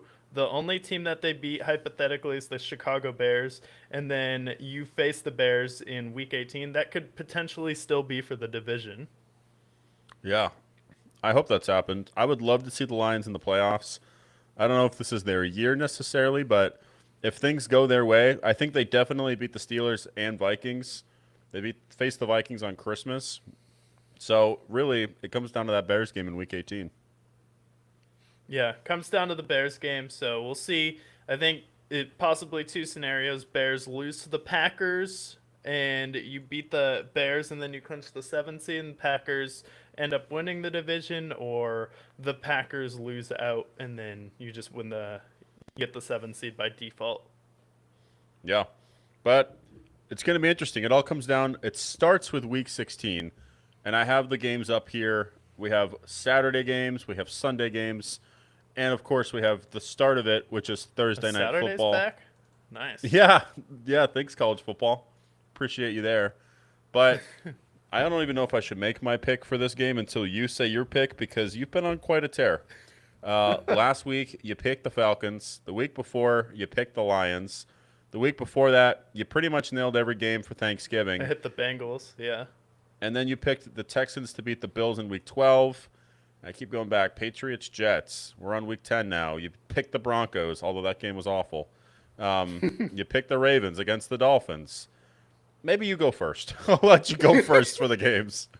Rams and Seahawks. I'm really curious. What do you have to say about this game? But yeah, this one's tough. This one, like my streak, is definitely at stake here, where it seems like I've been on a winning streak similar to what the Patriots have been on when they won 9 games in a row here. But coming into this game, it's interesting because the last time these two teams played, Sam Darnold had 4 turnovers. The Seattle Seahawks had a total of 5, and they still only lost by a field goal. And the Rams went out there, beat Detroit in a tough game, and last time they were on Thursday Night Football against the San Francisco 49ers, a divisional opponent, they ended up struggling a little bit. So early on, I'm actually leaning Seattle in this game. I think Thursday night has been full of upsets, and that was kind of the trend I noticed early on, and it was kind of because of that Rams game with Mac Jones coming back to beat the Rams, where I'm like, oh, there's no possible way their Rams would lose to the 49ers with Mac Jones. And that was kind of what tipped me off. And then kind of just leaning towards the upset on Thursday Night Football. And there's been a lot of upsets on Thursday night. Some easy games like the Ravens and Dolphins and Patriots and Jets, but I think that these teams are too good not to split with each other. The Seattle Seahawks defense has been awesome, and then we're seeing potentially 2 of the best receivers go head to head. I believe this is the 1 and 2 overall receiver, or at least 2 top 3. George Pickens is still number 2 here, but it's going to be a battle, but I will go with Seattle. Well, I can tell you Vegas is on your side because 70% of the money is on the Rams in this game. The Seahawks have struggled over the last few weeks offensively, maybe not too dramatically, but they didn't score a touchdown last week, and they've had a couple of fluky games in there. Sam Darnold had 4 picks against them last time. I feel like I can't go against you right now because you've been on such a winning streak, so I'm going to rock with the Seahawks as well, but if I had to go with just who I think's the better team, I would pick the Rams, but it's Thursday Night Football. You only have 4 days to prepare. I'll rock with you because you've had the hot hand. And that brings us to... No, I think you should pick the Rams so you don't jinx me, to be honest. Okay. All right, I'll rock with the Rams then. I think the Rams, they're a good team. We got the MVP, Puka Nacua, very good football player. So I'll take the Rams. Now we got Eagles and Commanders on Saturday at 3 o'clock. They are favored at 6.5. Commanders, they are a weird team against the Eagles. They're a very strange team. They've played very close, even when the Commanders have not been good football teams. The Eagles just got a big win against the lowly Raiders. Maybe they feel good about themselves, but 6.5 point spread. I think it's going to be closer than we think. I do think the Eagles win this game, but I think the Commanders cover.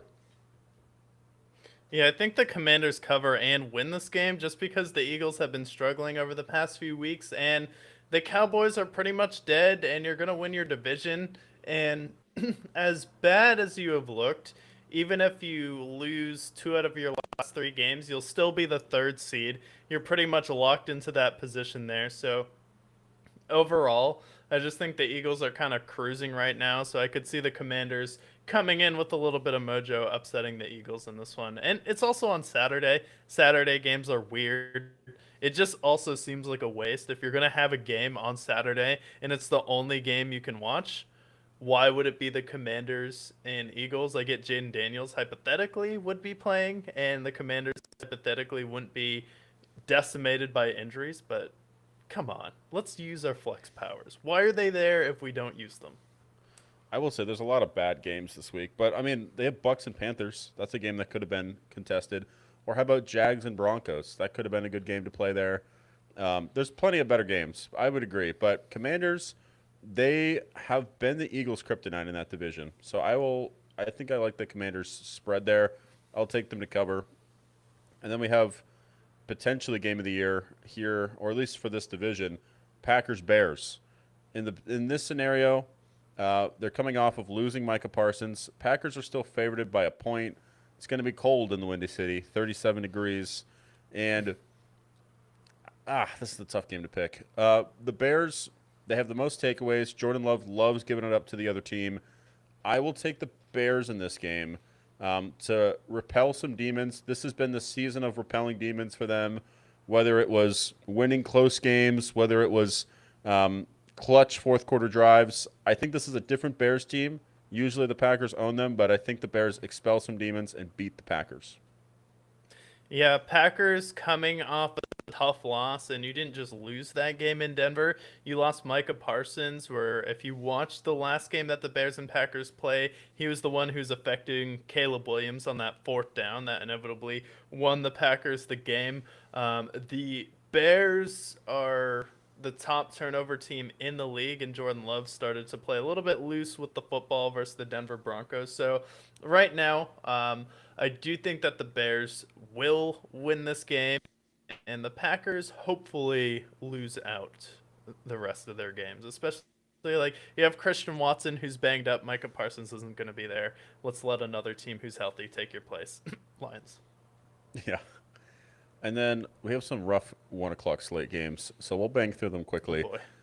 Bills, Browns. Bills are favored at -10. I'm taking the Bills shortly. They can't. -10. Yeah. I'll take the Bills, but this does feel like a Bills disaster. Even though Josh Allen does seem like he's in peak, what do I say, stat farming mode, where he's just making his MVP campaign right now as good as possible numbers wise. Yeah, I can't say. If you're looking at the spread, 82% is on the spread for the Bills. Maybe you buy half a point, 10.5. That's a big spread. And Shador's like not the greatest of quarterbacks, but he has played decently since coming in as a starter. So maybe the Browns cover. The Bills do like to play with their food a little bit. So maybe you buy half a point, you look at the Browns, maybe they cover, but I do think the Bills still win this game. Yeah, they should win. Naturally. And then Chiefs and Titans. If you like football, this is a football game. Chiefs are favored at 3.5. The mustache is in town, and he is leading the helm for the defeated Chiefs. They are favored at 3.5 in Nashville. I still think the Chiefs should win this game, but is this a game that anyone's going to be watching outside of Red Zone? No, not really. If you're in Nashville, you're probably watching this game. I do think the Titans will win though, because their offense has actually come alive the past couple weeks. Dare I say? You put up points and you ended up beating the Cleveland Browns. You put up 31 points, and then you put up 24 points versus the San Francisco 49ers. And I'm just expecting a demoralized Chiefs team. And if you're the Chiefs, you have an incentive to lose at this point to get a higher draft pick. So. All right. Then Vikings and Giants. We have 9 versus Dart. How many times does he hit the medical tent? We don't know. Over-under is 3. But Vikings are favored at 3 points in East Rutherford, New Jersey. Giants have lost, I believe, 10 consecutive games at this point. Maybe they overcome some demons, but I'll ride with the hotter hand. I'll ride with the better coach. I'll take the Vikings in this game. Yeah, I'll ride with the team who actually has their coach that they started the season with, and that would be the Vikings. And then JJ McCarthy making history in front of everyone's eyes right now. First player in their first 8 starts to have 250 plus passing yards and 3 plus touchdowns. So I'll go with JJ McCarthy having a quiet, historic first season. All right. And then lucky us, Jets Saints. We get more Tyler Shuck in this game. They're favored at 4.5. They have won 2 consecutive games. Their defense has been gritty, and Tyler Shuck has played some good football. And I think, we talk about teams getting hot at the end of the season, a team that doesn't look great to start. I think this is a prime example. Saints are going to go out. I think they cover the spread. They win their 3rd consecutive game and start to build some momentum for 2026. Yeah, no, Saints build some momentum for 2026. If they can hit on a running back, this team could definitely be dangerous next season. So you add another wide receiver to this room, you add an elite run game with Jawan Johnson, and you already have the utility knife in Taysom Hill, and you have Chris Olave there. I definitely think this team will make some noise next year. So I will ride with Tyler Shuck in the hot hand. All right. And then we have Bengals Dolphins in Miami. 81 degrees at game time. Bengals are favored at 2.5. For me, the way I look at this game, neither team's making the playoffs, but the Bengals just got shut out against the Ravens. And Joe Burrow is a professional. They have a lot of firepower. Dolphins team, Tua hasn't been great all season. I'm going to rock with the Bengals to rebound after a tough loss against the Ravens. Yeah. This game makes me want a Prozac restriction, to be honest, because both teams are depressing. So I think the Bengals should win, but Doesn't it's matter. just tough. Yeah. Nothing matters. And then last of the 1 o'clock slates that we have yet to cover, well, actually 2 more. How about Chargers Cowboys?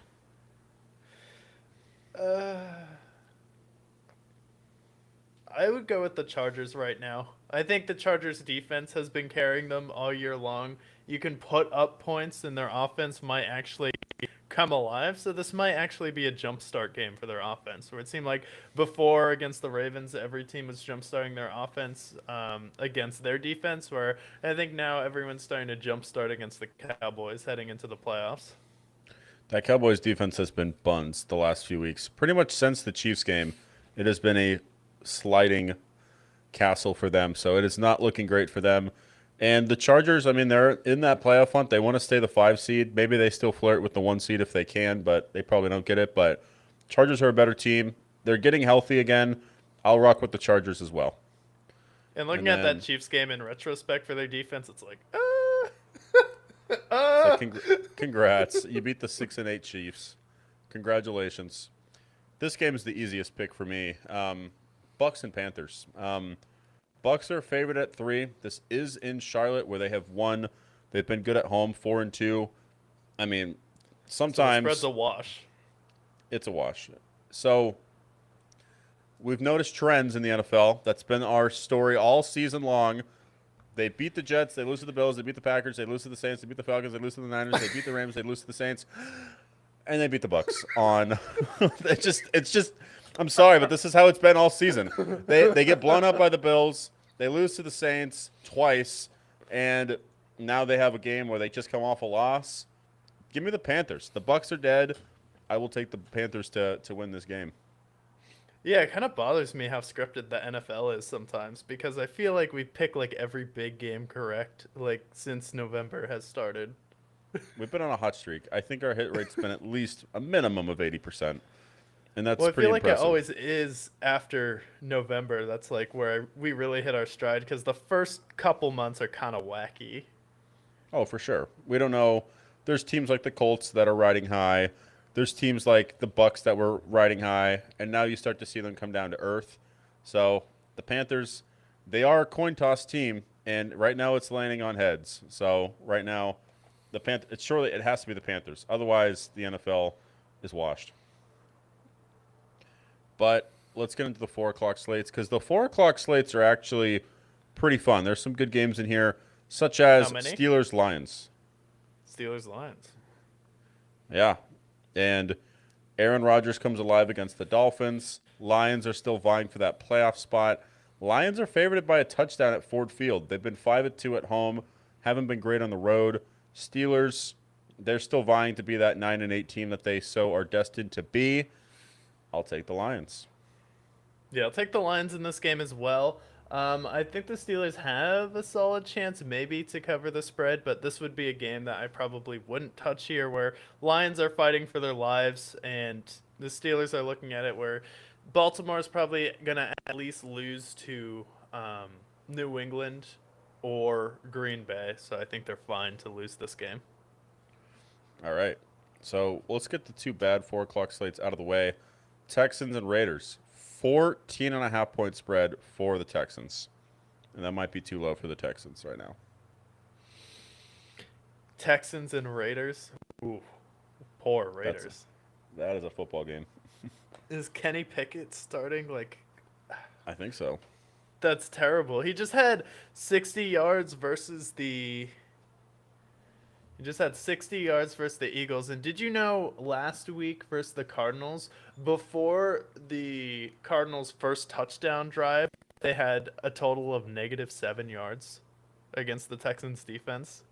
Good Lord. That's rough. This Texans So, team is like if you put every great player on one team on the defensive side of the ball, like this might be the best defense. Well, it's the best defense in the league right now, but if they go on a run and they make the Super Bowl, this could go down as a top defense that we've seen. So 14.5, over under of 38.5. Yeah, that sounds about right. Texans, I think, win honestly, the 38. Texans might cover that on their own. So I would take the over based solely on the Texans. Yeah, let me look at how many people are betting the under because that's a key sign. Because then we see a 40 win or we see a 38 win. Let's look at this over under here. Right now, if we look at how many bets placed on DraftKings, not sponsored by the way, 14.5 are we have pretty much 80% on the over under in this game with the over of 69. So yeah, 38-0 Texans is my prediction. Word. All right. And then let's get into the good games of the 4 o'clock slate. We already covered Lions and Steelers here. The last of those 4 o'clock slates here. Well, actually, one more bad game. Cardinals and Falcons. This is in Glendale. Cardinals are 1-6 in Glendale. I do think the Cardinals are due for a win, though. Like, they are 3-11, and they're not a good team. Their defense has been terrible. But we just had Kirk Cousins have his Hall of Fame game against the Bucks, and outside of that, he has not been great. This is going to be a high-scoring game, but I think the Cardinals squeak it out, and I think they win their fourth game and final game of the season. Yeah, I mean, typically, like a normal franchise would be due for a win, but not the worst franchise in NFL history by wins or losses. So I will go with the Falcons in this one. Would it be nice to see Jacoby Brissett get a win?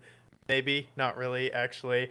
But I think just for the sake of Cardinals fans, they need to see Jacoby Brissett lose to Kirk Cousins after coming off the bench for Michael Penix. I feel like that is going to be the big test, especially since Kirk Cousins is going to be starting for Michael Penix. Well, this will be the first year in the since 1998 where we haven't had Peyton Manning, Tom Brady, Patrick Mahomes, or Michael Penix in the playoffs. So that's going to be a big deal if they lose to Kirk Cousins. Did you just throw Michael Penix in there? Yeah, I mean, what a sight that'll be. Maybe the Cardinals win. Maybe the Falcons win. Doesn't matter. These teams are out of the playoffs. So moving forward, we're just not going to respect the teams that are out of the mix. Unlike with the last 4 o'clock slate, Jags Broncos. Broncos are favored by a field goal in Denver. Jags have scored, I believe your stat was 25 points or more over the last 8 weeks. 7. 7. So the Broncos, if they win and the Chargers lose, they clinch. Well, actually, they've already clinched. So the Jags, they are still vying for that potential playoff berth as well. But the Broncos defense is really good, and Bo Nix, with the way he looked last game, I'm going to lean Broncos in this game. But this is a tough one to pick. Yeah, it's definitely a tough one to pick. The Jaguars offense has looked really good. Travis Etienne is coming alive where he's starting to look like a dominant player and he's dominating games at the end of the year. We had that stat where he's the first player to have over 70 receiving yards, 10 plus rush attempts, and 3 receiving TDs. And then Brian Thomas Jr. is starting to get involved a little bit. You have Jacoby Myers and the Broncos, they pretty much have the 1 seed wrapped up here. And I think the Jaguars are just playing for more in this game because they understand if they win this game, you win the division. You still have to play the next 2 games, but they're pretty easy matchups for you, and you finish the season against the Titans. But if you lose this game, then you're looking at going on the road for the playoffs. So I actually think that the Jaguars will come up with the upset here in Denver just because they have a little bit more to play for. Yeah, I like that take. Broncos are 7-0 at home. They have been good, but the Jags have been good on the road as well. So this is a tough one to pick. I'll lean Broncos, you lean Jags, but this might be game of the week potentially. But another big game, we have the Ravens and Patriots. Patriots coming off of a loss, and we have 60% of the public going for the Ravens in this game, vying for the playoffs potentially. If they lose this game, they might very well not make the playoffs at all. So seems like the public has kind of turned on the Patriots. Let's not forget they won 10 straight games, and they are 6-0 away from home. Right now, we have the Ravens at favored by a field goal in this game, but Patriots play the Ravens tough, and I think their defense is better. I do think they've been good at coming back from a loss. In each of their losses, they've rebounded. Raiders, they beat the Dolphins the following week, and then following the Steelers, they won 10 straight. So they prove that they do overcome adversity following a loss. I will take the Patriots to beat the Ravens. Yeah, and this is a little bit of just panic, where the clearly like the NFL community just sees 1 game versus the Patriots. Oh, they blew a 21-point lead against the Bills in a game that the Bills had to have, where the refs kind of had an agenda. Of course, the Patriots are just going to lose to Baltimore. Where Baltimore, sure, they shut out the Bengals, but they've looked clunky all year. Their defense hasn't been consistent, to say the least, where they've had their moments where they look like they could be a competent defense, and then on offense, even though they did beat the Bengals, they still only scored 24 points, and 7 of those was a pick six. So their offense still only scored 17 versus the Bengals. So I just don't think they'll be able to score enough points to keep up with the Patriots. I think their defense would really have to hold them under, like 14, 17 points here. But I if the would agree. Patriots score over 20, they win. Yeah, and also the Patriots have been good at stopping the run. If they can contain Derrick Henry, I think that the Ravens are going to have a tough day on Sunday night. So I would agree. I think the Patriots bounce back. There's a lot of pitchforks out against the Patriots following that loss, but Mike Vrabel's a great coach, and with how good the Patriots have been all season, I'm not selling my stock quite yet just because they got Josh Allen. So I will agree. I think the Patriots win this game.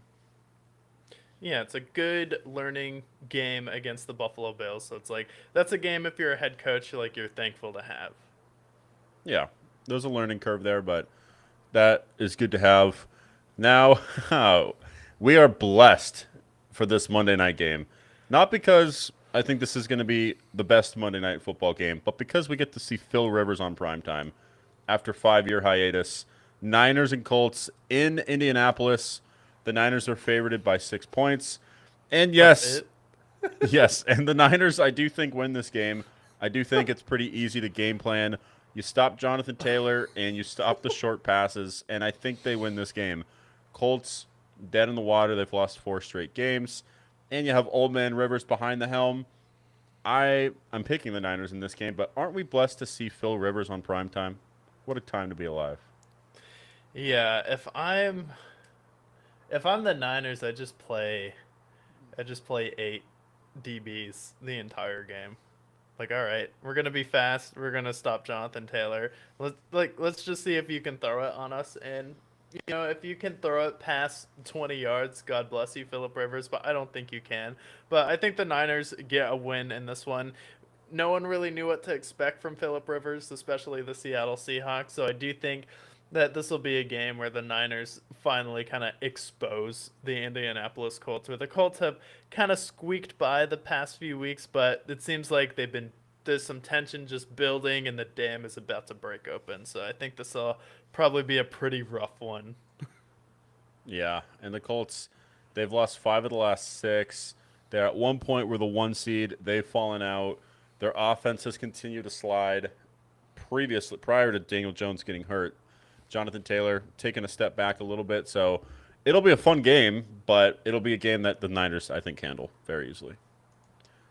But that previews all of the games in Week 16. We have it here. We have it covered. If you've been following our bets over the last few weeks, you're probably much richer. So continue watching our show. But we have covered Week 15 and Week 16. Playoff pictures, injuries, worst and best top fives. All has been covered. But we have our segment on the show, What We've Been Watching, and you have finished The Sopranos. I did. Yeah, I like The Sopranos a lot. This was kind of one of those shows I was just putting off watching it. It just felt like very boomer, and it kind of is. Like it's definitely like more geared towards like a boomer. I could see why they would think that this is the greatest show of all time, but pretty much watched.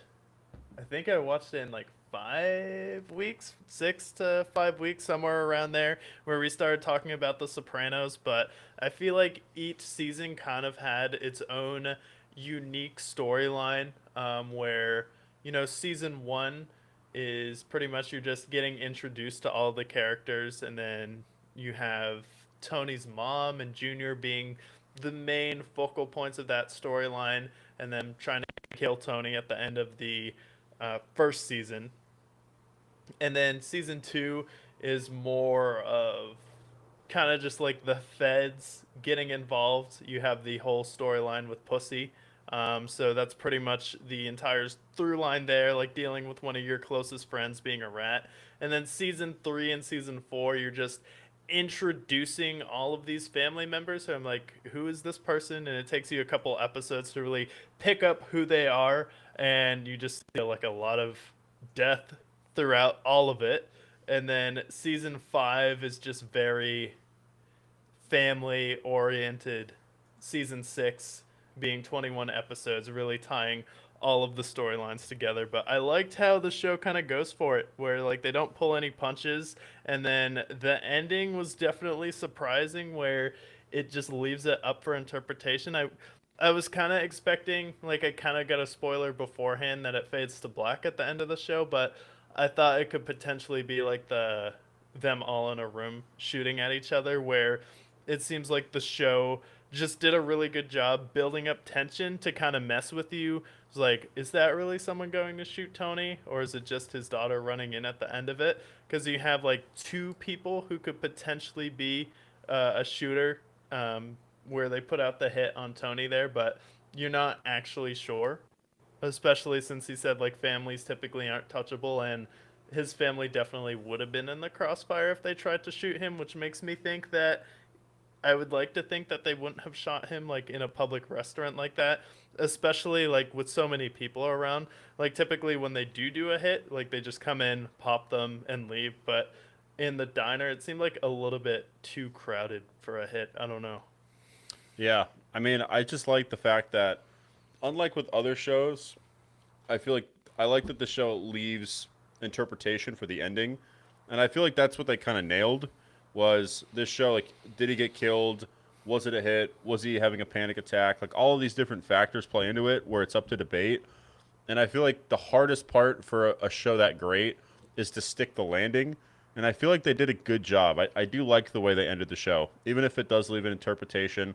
They talked about making a Sopranos movie before James Gandolfini passed, and that was something that was in the works. But I think it's a great show. I don't know how it ranks as far as like top greatest of all time. It's been a while since I watched it, but I do think that it deserves to be in the conversation. Yeah, I would say like if you say it's your favorite show of all time, I would agree with you. Um, and I would say it definitely deserves to be mentioned as one of the best shows of all time. I think when you're comparing the best shows of all time, it would definitely be between The Sopranos, Breaking Bad, and Game of Thrones. What Game of Thrones has is it's epic. You have all of these cinematic battles in there. You have all these unique storylines that are being built up throughout the show, but they don't stick the landing at the end of the show, and the ending's kind of rushed and it was controversial just because the ending is bad. So for that reason, I usually would put Breaking Bad as a better show just because Breaking Bad is funnier, but in it I feel like Breaking Bad for me is definitely more rewatchable, but just as like pure cinematic genius, when you watch The Sopranos, there's so many layers going on and then so many little references like the first episode or the first season you have the thing with Tony and the Ducks and then just randomly things will pop up like relating to that and then they just have like little signs and cues built up throughout the show, and it's such a layered show. I feel like you really have to watch it three, four, 5 times to really understand it. So for me, I definitely think it's not necessarily the most rewatchable show, but that's just because they do such a good job with the heavy subject matter, especially when you have the scene with the therapist when she's in the parking garage. If you've seen the show, you know about that, and then just all of the different types of psychological trauma. Like you have his daughter going through her college phase, and then his son being depressed, and he tries to off himself in the pool in that show, and then him going through divorce, like his struggle through his marriage. Like felt like such a down to earth show, and they really kind of put you in Tony's mind at the end of the show where it goes to black. That's what he sees like when he has a panic attack and then he just passes out. Or it could be him just like in this, in this film I know there's no happy endings. So you just never know. Yeah. Yeah, I think especially for a mob show too. It's one of the best mob shows of all. I think it's probably the best mob show of all time, and I think it does stack up well. I think what Breaking Bad has for its benefit is it's just like you mentioned, like the rewatchability, and I feel like Breaking Bad's stride from season 3 to season 5 is just you can't stop watching it. Like it's just once when it starts to get fully good and you're watching it for the first time, I feel like you're just kind of glued to Breaking Bad. It's been a while since I watched The Sopranos, so I don't know if it's the same. For that's what I think puts it in that conversation. And then the fact that they stick the landing. I think I like the ending to The Sopranos more than Breaking Bad. But I do think Breaking Bad did a great job of tying up loose ends, where there wasn't really a need for a movie or a spin-off that's at least future dated. So for that, I think that Breaking Bad could take the edge, but very slightly. Yeah, I would say like maybe you could argue just the first couple seasons, but Breaking Bad to me is just a little bit more lighthearted where it's like a legitimately funny show. And The Sopranos has like a lot of funny, like dark humor in it as well. But yeah, it was like after, yeah, pretty much after season one ended, could not stop watching that show from like season two all the way to season six. The only thing is just like the subject matter is so heavy that that's the only thing where I would give Breaking Bad the edge, just being more rewatchable. Just as far as the depth and all the layers throughout the show, Tony Soprano versus Walter White, I would definitely think that Tony Soprano would mop the floor with him. Yeah, I would agree there. But speaking of mobs, what I watched of race recently was The Godfather. I want to watch all three of them because it's I haven't watched since I was like a young child, so I don't think I really could appreciate it. But my parents and I used to watch it every Christmas when I was a kid. My dad, so I want to Which one? rewatch the which Godfather. We'd usually do a Godfather marathon and watch all three over the course of a weekend, which is a It's like commitment. 8 hours. Oh, it's longer than that. It's like 12 hours. And we did it That's like sometimes a in a full season of day. a show. Yeah. And that's my biggest thing. I think I watched the first one. I'll probably come back next week and say I saw the second one. But they're 3 hour long movies. And with The Godfather, it's a great movie. And I think watching it again, I can appreciate it. I do think it's very, very slightly overrated. Not in the sense that I don't think it's a great movie and it doesn't deserve to be in the conversation for greatest movies of all time. But I think there are other mob movies that are better and more enjoyable and more rewatchability. I would shout out Goodfellas as a better movie to watch, or Bronx Tale, movies that still handle that subject matter very well, but are just more fun to watch. Maybe it's less dense than The Godfather, but I mean, The Godfather is like one of the most iconic mafia movies of all time. And this movie, you kind of see the changing of the guard from Don Corleone, the older dad. You see him start out at his daughter's wedding, and people are asking for favors. You see loyalty as a transactional um, place in the mafia, and then you slowly see, he gets, attempted assassination from him. He's sick. There's a bit of a power struggle with the mafia families.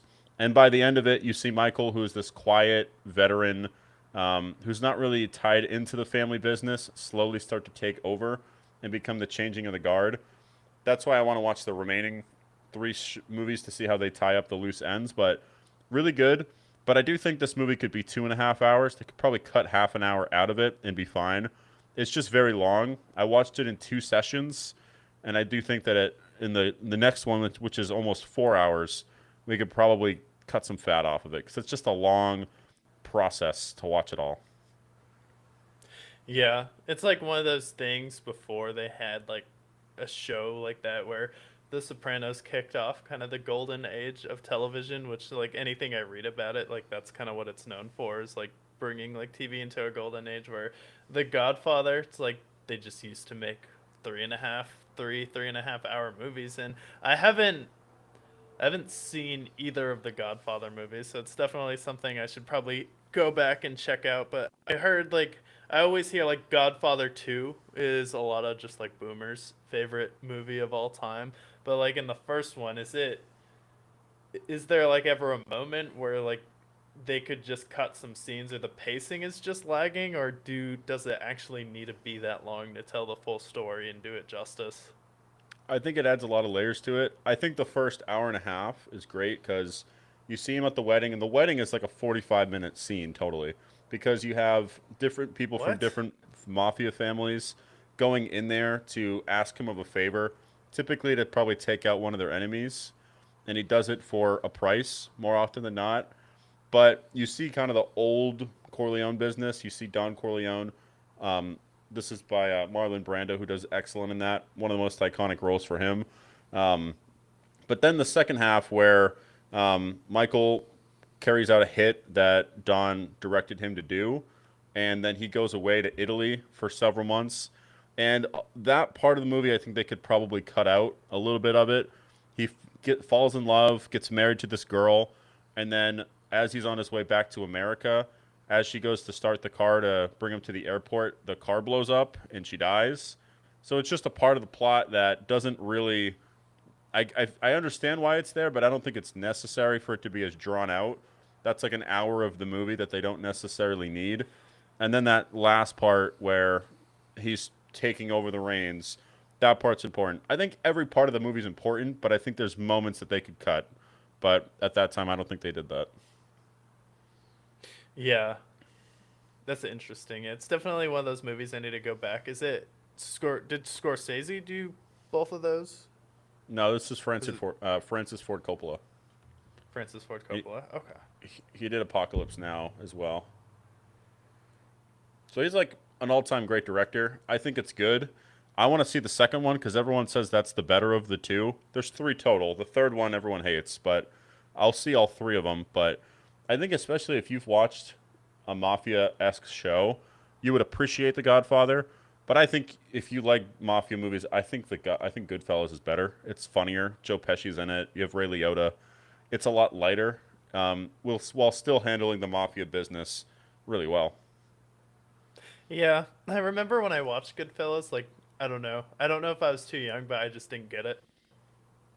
I think you'd get it now. It's a fun watch. It's a good watch too, and it's also long. I think Goodfellas is also 3 hours, but that one I believe is done by Scorsese, if I'm not Yeah. mistaken. Yeah, that And one's I think, Scorsese.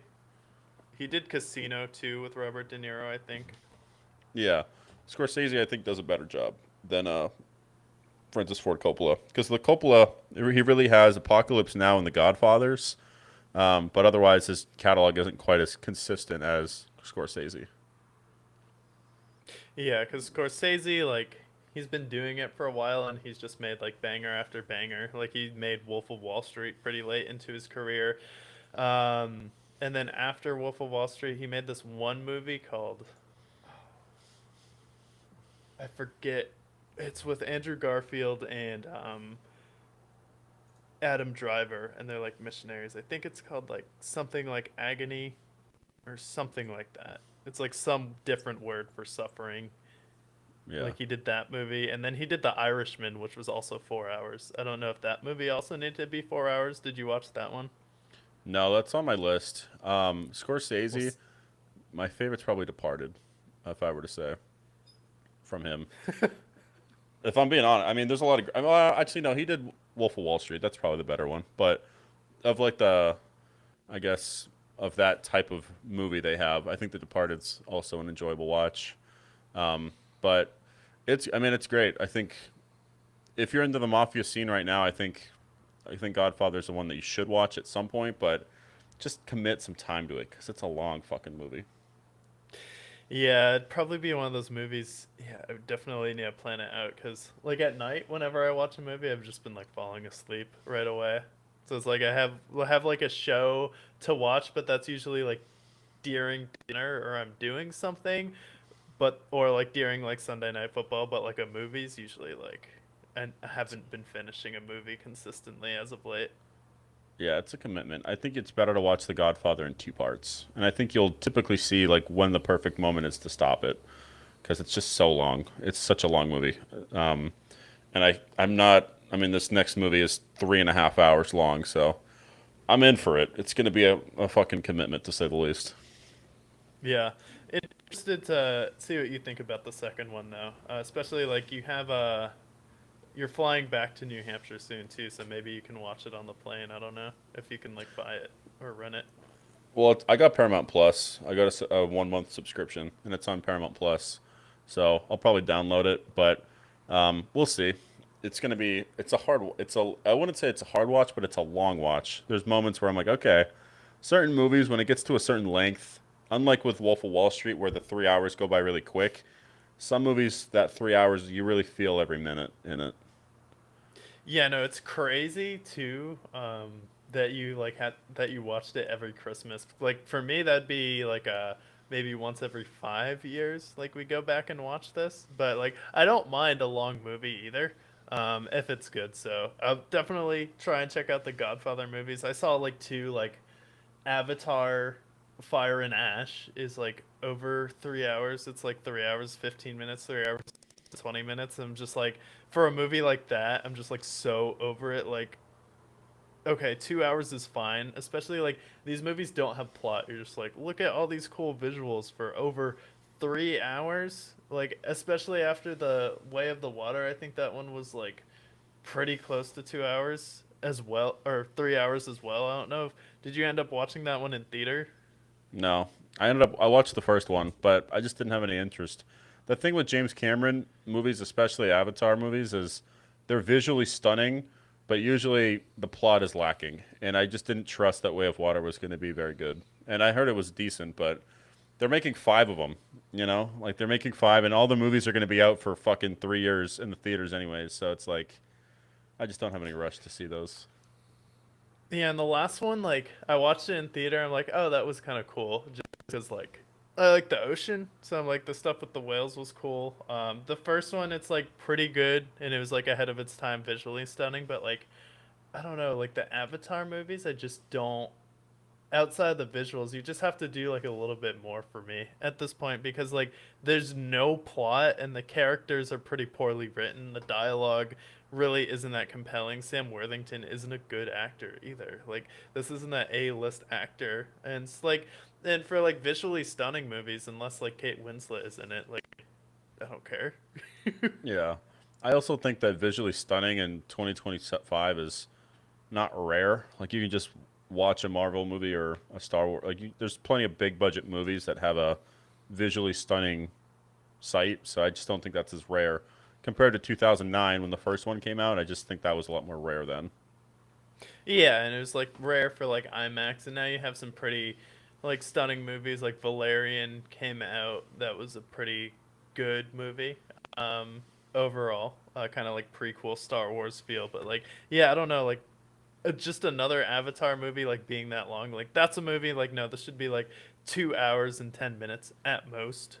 Where there's Yeah. other movies I wish that they were longer. So it's like for me, like the length isn't a problem. It's just if I'm gonna go to the theater for a blockbuster movie, I don't want to sit and watch Blue People for over 3 hours. Yeah, I'm the same way.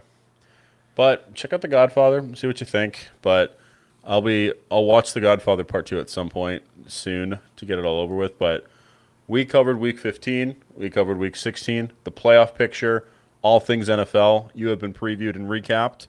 We will be back next Tuesday to cover everything football related as we enter the NFL playoffs.